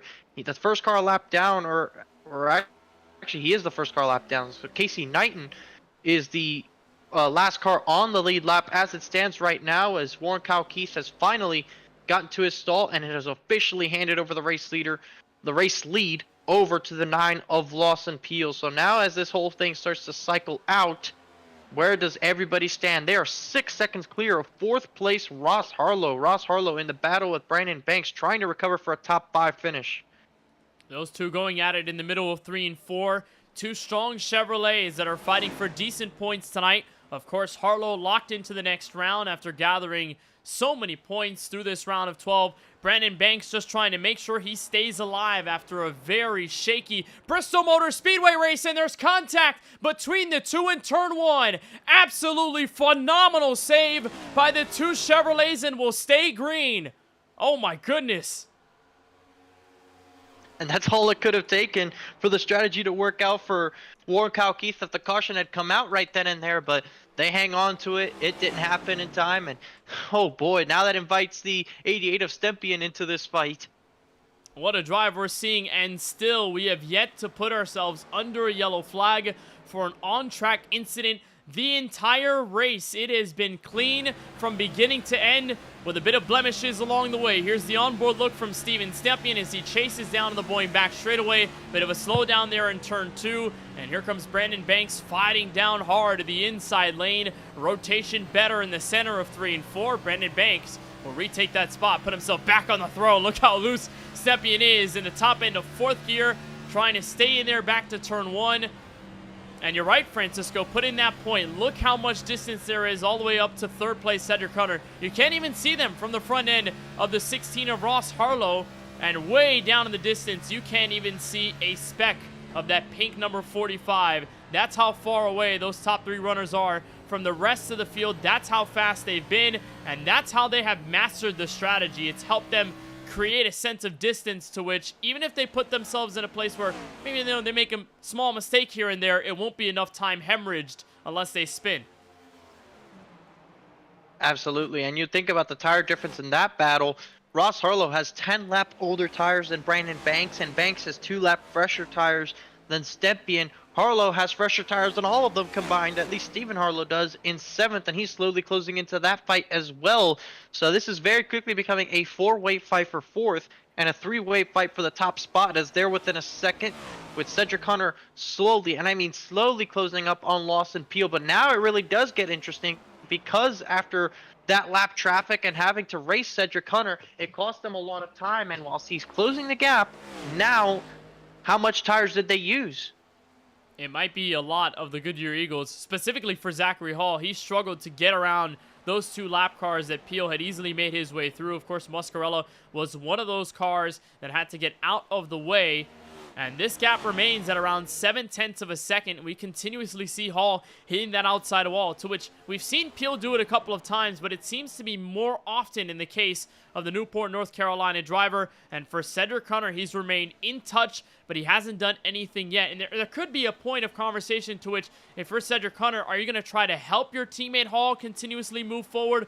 Or if you're seeing that he's struggling so much, try to make this pass as quickly as possible in order to give yourself a good chance to catch up to the race leader. We've seen in many scenarios between Hunter and Hall, there it goes. They've been in this situation inside the final 15, within grasping ground of the race leader in Lawson Peel, but they have just never been close enough, particularly in the long run. Hunter makes the move for second. Hall cognizantly makes the decision to step out of the way, so it's a 1 versus 1, 0.8 of a second in the turn 1 area of the field. Back to 12 laps to go next time.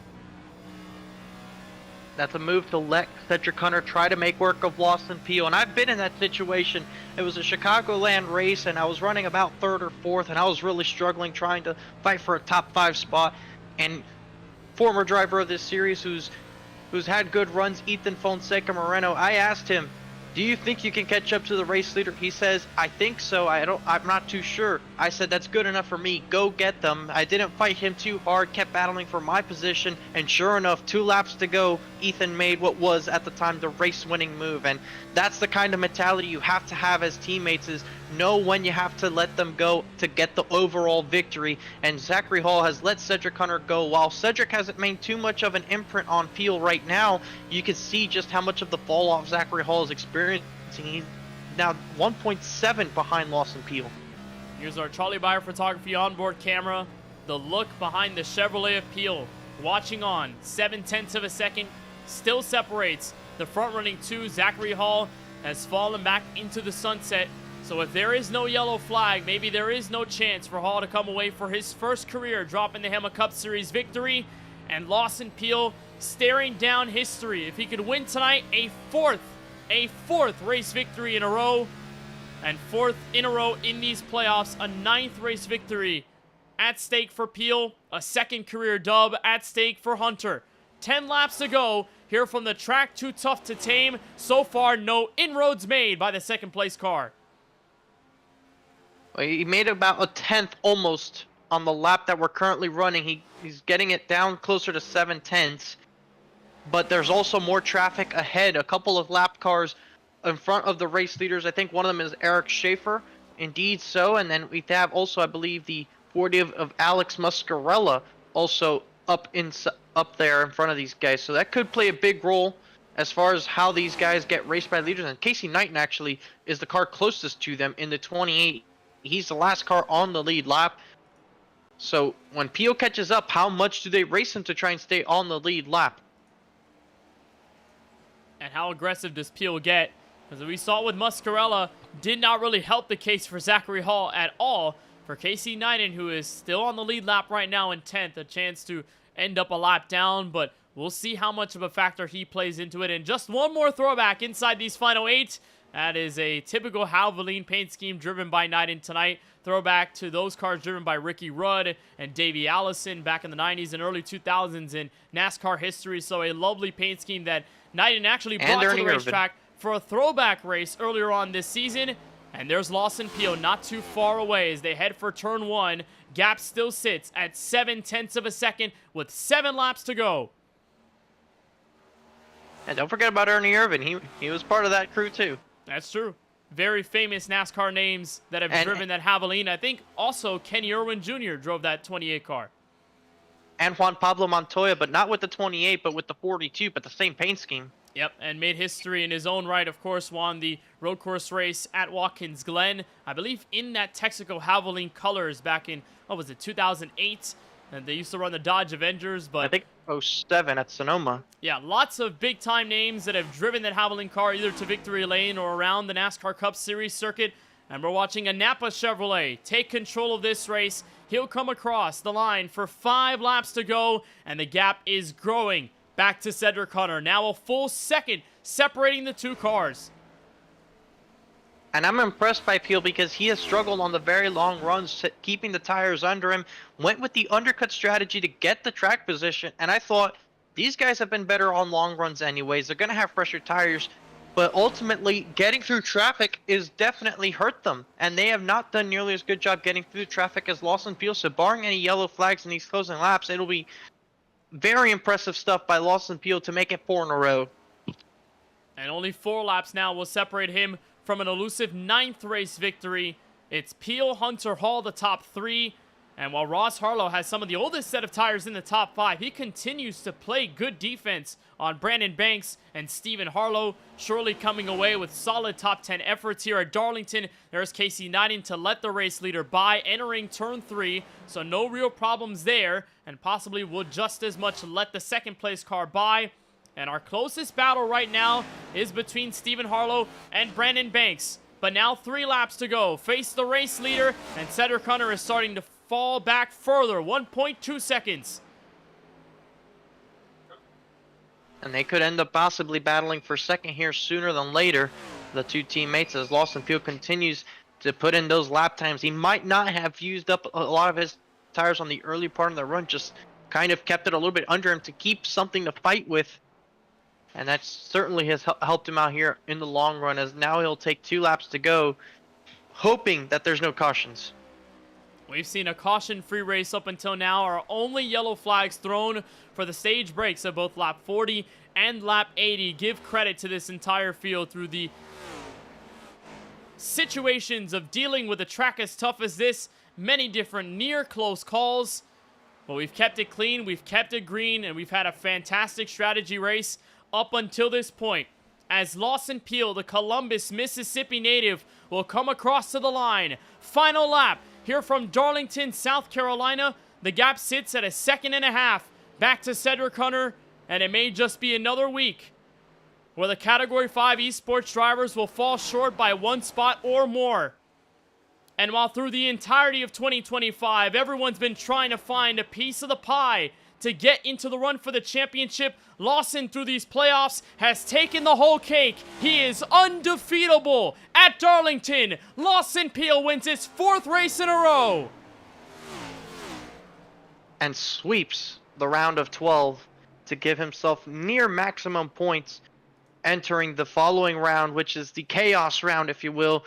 So big moment here for Lawson Pio to walk away with another race win, making it 9 on the season. But very important to him especially is those accumulative of playoff points that he'll take with him into the next round, which could be very big when we get to the likes of Talladega and Atlanta. And stepping into the round of 8, the first racetrack, Kansas Speedway, a place that Lawson Peel has won at many times in this particular group, trying to search for his first Kansas win here in this series. But it is a 9th race victory of 2025 and first here at Darlington. Our drop in the Hammah victory lane moment is going to stand with Lawson Peel one more time.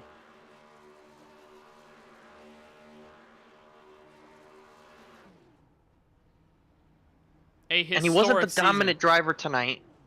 And he still, through strategy and just hanging in there, found a way to get into victory lane. And it's days like today, not the days where you're dominant, that really build towards that championship run, Kenneth. We hear it all the time. It takes a day when you're not the fastest, when you're not looking like you're the one that's going to come away with the win. You just get in there, you do what you have to do, come up with the right strategies, and put yourself in position. Exactly what Lawson Peel did today. Did what he needed to do, took care of business, especially through strategy. And for the 9th time this season, Lawson Peel continues to step into the history books with another win of the year and his 4th straight in these Drop in the Hammah Cup Series playoffs. Let's get a moment to dial you through the unofficial results after the 175 laps here from the track Too Tough to Tame, where once again, Lawson Peel finds Drop in the Hammah victory lane, his 4th victory in a row. Cedric Hunter falls 1 spot short again for the 2nd race in a row, with 1.5 seconds separating those two drivers. Zachary Hall, a great effort that should keep him alive into the round of 8 with a 3rd place finish. Ross Harlow ends up in 4th. He was locked in to the next round going into tonight's race, but another solid momentum boost. Brandon Banks puts his 5 car in the top 5. That should most likely as well keep him alive in the round of 8 playoff fight, with Stephen Harlow back in 6th. Steven Stepien rolling into 7th. Warren Kyle Keat to 8th. Richard Swavely in 9th. And that's how long of a race we had at Darlington through strategy. Only 9 cars finished this one on the lead lap. Casey Knighton, the first car a lap behind, in 10th. 11th goes to Steven Maggio after his pit road penalty in 1 lap down. Alex Muscarella had a troublesome night, possibly eliminated here from Darlington, finishes 12th. Eric Schaefer had trouble after the early contact with Maggio, finishes 13th. James Kunkel will finish in the 14th spot. Craig Parks, who came into the playoff fight as the 12th and final driver, will also see his playoffs eliminated here tonight in 15th. Brad Fulham in 16th, and Kevin Roy, after an early spin into the backstretch wall, will finish 17th from our 17-car field here tonight, Kenneth. So that will do it for us here at Darlington. And for the 9th time this season, we will join Lawson Peel in Drop in the Hammah victory lane. And Jaws continues to take a chomp out of the field's hopes at winning races this season. Lawson, you're the man on fire. Is there anything that could ever stop you at this moment right now? You have swept the round of 12, especially with this one here at Darlington. Yeah, I don't know. I'm a little bit surprised. Obviously, as you know, Kenneth, this track's just been one of my nemesises for a long time. So, yeah, I don't know. The 2 runs that I short fueled it, which would have been stage 2, and then right there, that last run after the green flag pit stop, I was just tremendously better, just more comfortable with less fuel in the car, and the dirty air is just absolutely horrendous, and I kind of figured that out. Brandon and I got in here and ran some practice laps earlier in the week, and I was just kind of parked at like 4/10 behind him, so I was just kind of thinking about that, and it's kind of hyper realistic if you ask me, with the dirty air and just the fact you can't get any closer to somebody. And then I came out, I wanted to short pit Cedric and Zach there, and I was just thinking, don't feel like I can run them down. If I get out in front of them, maybe they will just die in my dirty air. And I think that's exactly what happened. I mean, you saw as soon as Zach got to me, I mean, it just kind of like he hit a wall. And so I was just running my own pace, and honestly just kind of discovered the slowing down to go faster. That last run there, just really didn't push it very hard, just kind of ran my own pace, and just I knew they were going to have a tire advantage, and wanted to see if they could navigate through that dirty air to get around me, and I don't think that they could. So honestly, very realistic, if you ask me, as far as what you'd expect to see in a real race at Darlington. It was all about managing that dirty air, but of course, managing that strategy at the tail end of the race. And from this round, 3 very distinct racetracks in not only Texas, but Bristol, and then, of course, this one at Darlington. Would you say that this round had suited you the most based on all the rounds we're seeing here in these playoffs and why it sort of helped you succeed as much as you have? With Bristol and Darlington in this round, I would say no, because traditionally, I'm just not great at those tracks. Certainly not this one. Bristol, okay, but I don't think I've ever won a race at Darlington that I can recall. So, in any league setting. So, I think this update certainly helped me at this track. I mean, whatever it is, I was wearing my right side tires pretty evenly. I even got the right front under the right rear one time, which was like shocking for me here. I can normally never do that, and so yeah, I definitely feel like I'm better after the update at this track for whatever reason. I can't explain it. It's just kind of stuff gets changed. Sometimes it helps, sometimes it doesn't, and I really cannot explain it. So, but just as much as it sucks to be stuck in dirty air like that, honestly, when you watch a race at Darlington, that's exactly what you see. So I guess it's a realistic update, but yeah, just it didn't kill my rear so bad like I used to here, and just split that last green flag run up pretty evenly, ran a little bit past the halfway mark, and then just jump those guys, short pitted them, and that worked, which that normally does not work. Normally that tire advantage comes back, and then those guys end up driving past you and then further away from you than they were. So that's just way different. You've won 5 of the last 7 races in this series. Obviously, the 4 in a row is huge as you step into the semifinal round.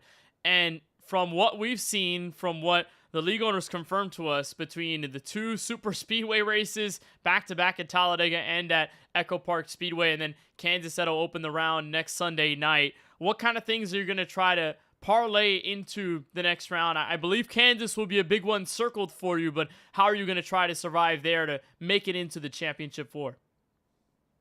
Yeah, I love Kansas. We'll be looking forward to that race and just try to be smart and stay out of trouble. And going to certainly have to do that in those 2, drafting races as well. So, yeah, just it's been a great season. I'm, super fortunate.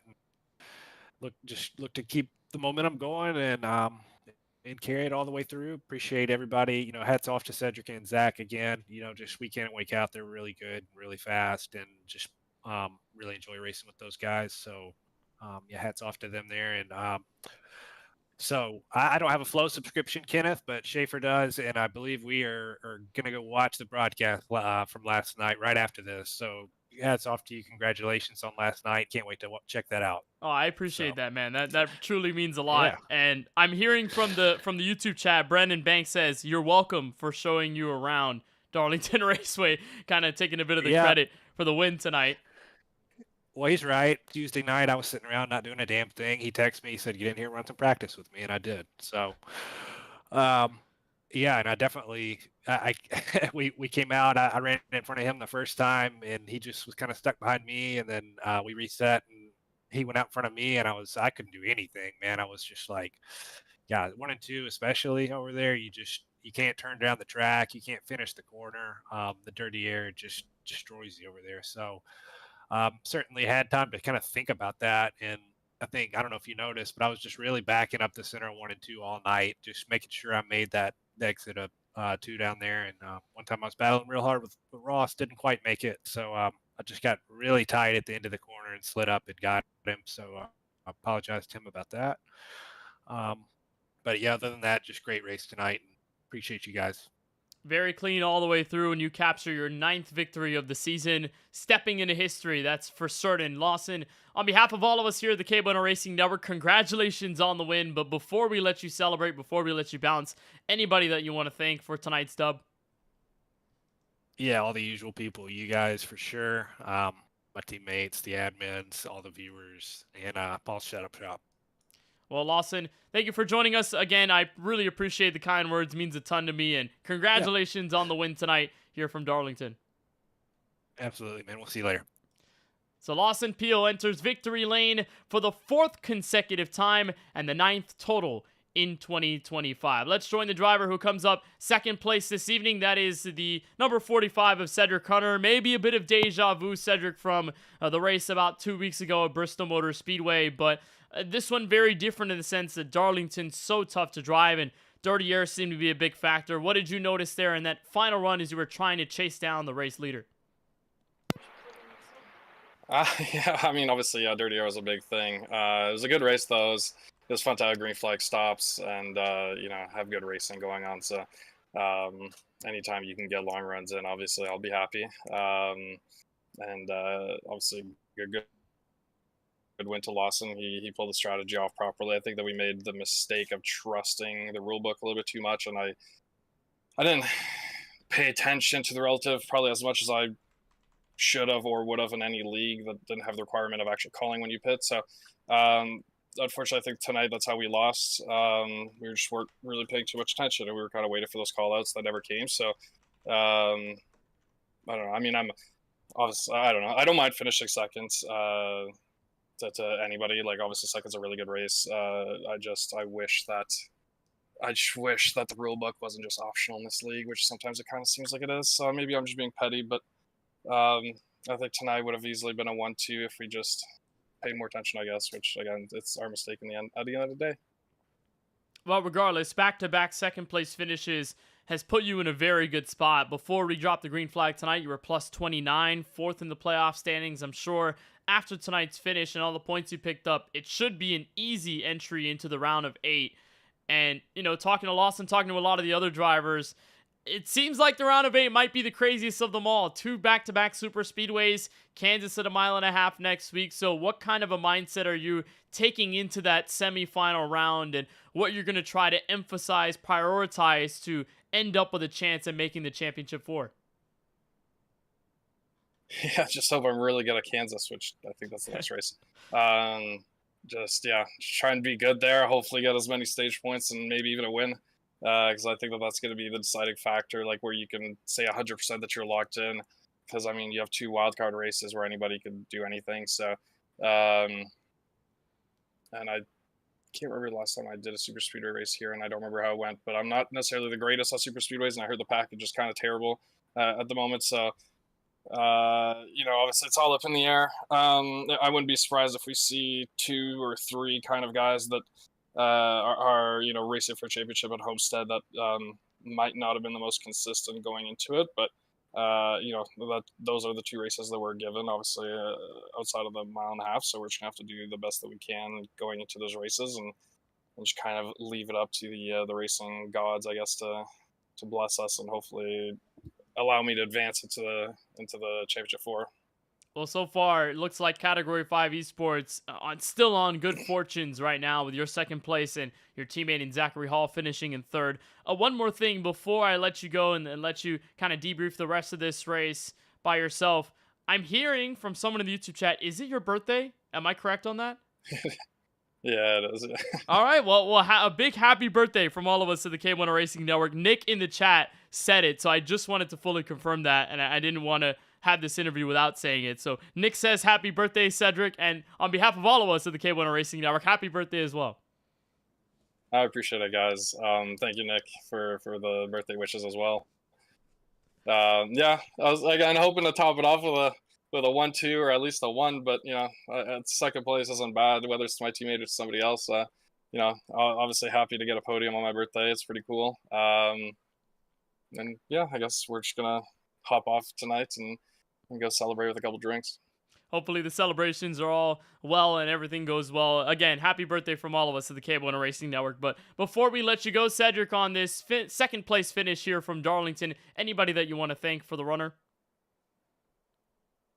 Yeah, huge shout out to Zach. As he'll be the first person to tell you since the update. He's really struggling. I think tonight he showed really big strides in the right direction. 4 laps really was the difference between him winning the race or not. So he was there. He was so close to getting his first one. So great job to him. Finishing third isn't too bad at the end of the day. So obviously, and then shout out to you guys for doing the wonderful broadcast that you guys always do, to the admins for setting it up, to the drivers for coming out, and to green flag stops. Well, Cedric, on behalf of all of us at the KBueno Racing Network, again, congratulations on the P2 finish here from Darlington, South Carolina, and wishing you the best of luck as we step into the round of 8 next week at Kansas. We'll see you there. I appreciate it, man. See you then. Cedric Hunter comes up second place here from Darlington Raceway. We'll turn it down to the third driver here tonight from the racetrack, and that is Zachary Hall, the secondary driver of the Category 5 Esports Camp. And Zachary, lots of laps led tonight, a very strong race car. Things definitely turned to a different note when the pit strategy came into play, but what did you feel there that you learned, or one thing that you kind of noticed that changed a bit over the course of that final green flag run? Yeah, it was tough. Getting the lead there, I think it was in the second stage. Yeah, in the second stage when they all made contact, and I was just kind of slowly working my way through the field, and once I got the lead, I kind of knew it was my chance to hold on at that point.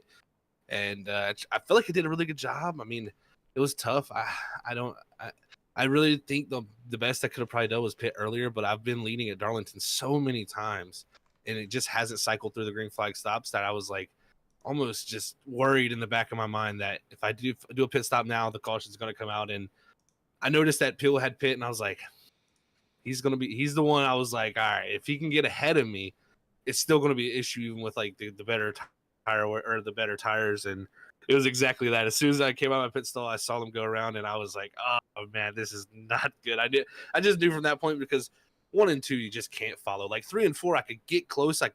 I think if I would have took maybe a few more shots at him there when I had was really, really close, and maybe kind of griefed him a little bit by getting close to that rear end and use that to my advantage there, I probably could have done a better job of that, but I just wasn't aggressive enough. I play a little too nice sometimes, and it comes back to bite you at the end. And from there on, I think the tires just overheated in 1 and 2. I noticed one time it plowed, and I was like, yeah, Cedric, it's GG's made unless I can cool it back down. I tried, and from that point, I just noticed Cedric was quicker. He'd have a better shot, and I was like, I'm no reason to, not let him try at least. And so just kind of rolled over and gave him the second spot. But yeah, just very close once again. But it's been tough, man. This is something I've really, really struggled in.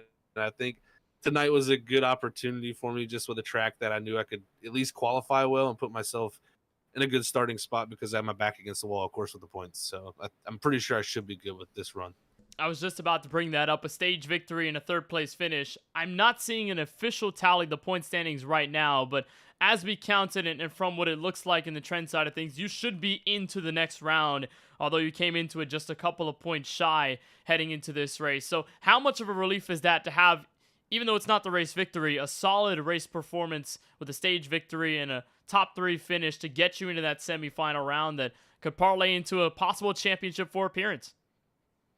Yeah, I mean, it's kind of crazy. This round has been horrible. I mean, I think in the first round I had an excellent one. It was just every week it felt like I had an opportunity to almost win. And then we came into this one with the update and just kind of got completely destroyed and just got no stage points. I mean, the first 2 races I didn't even get a stage point. I just couldn't find my way any way to get towards the front, and just didn't work out there. So I put myself in a hole.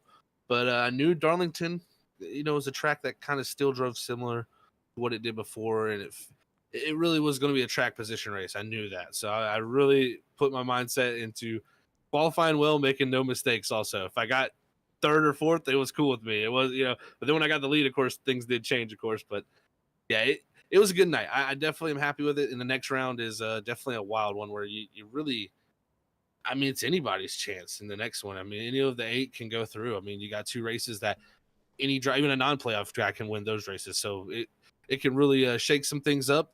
So I think, if anything, just try to be consistent and maybe try to grab a win in this next couple, because it'll be very important, I think.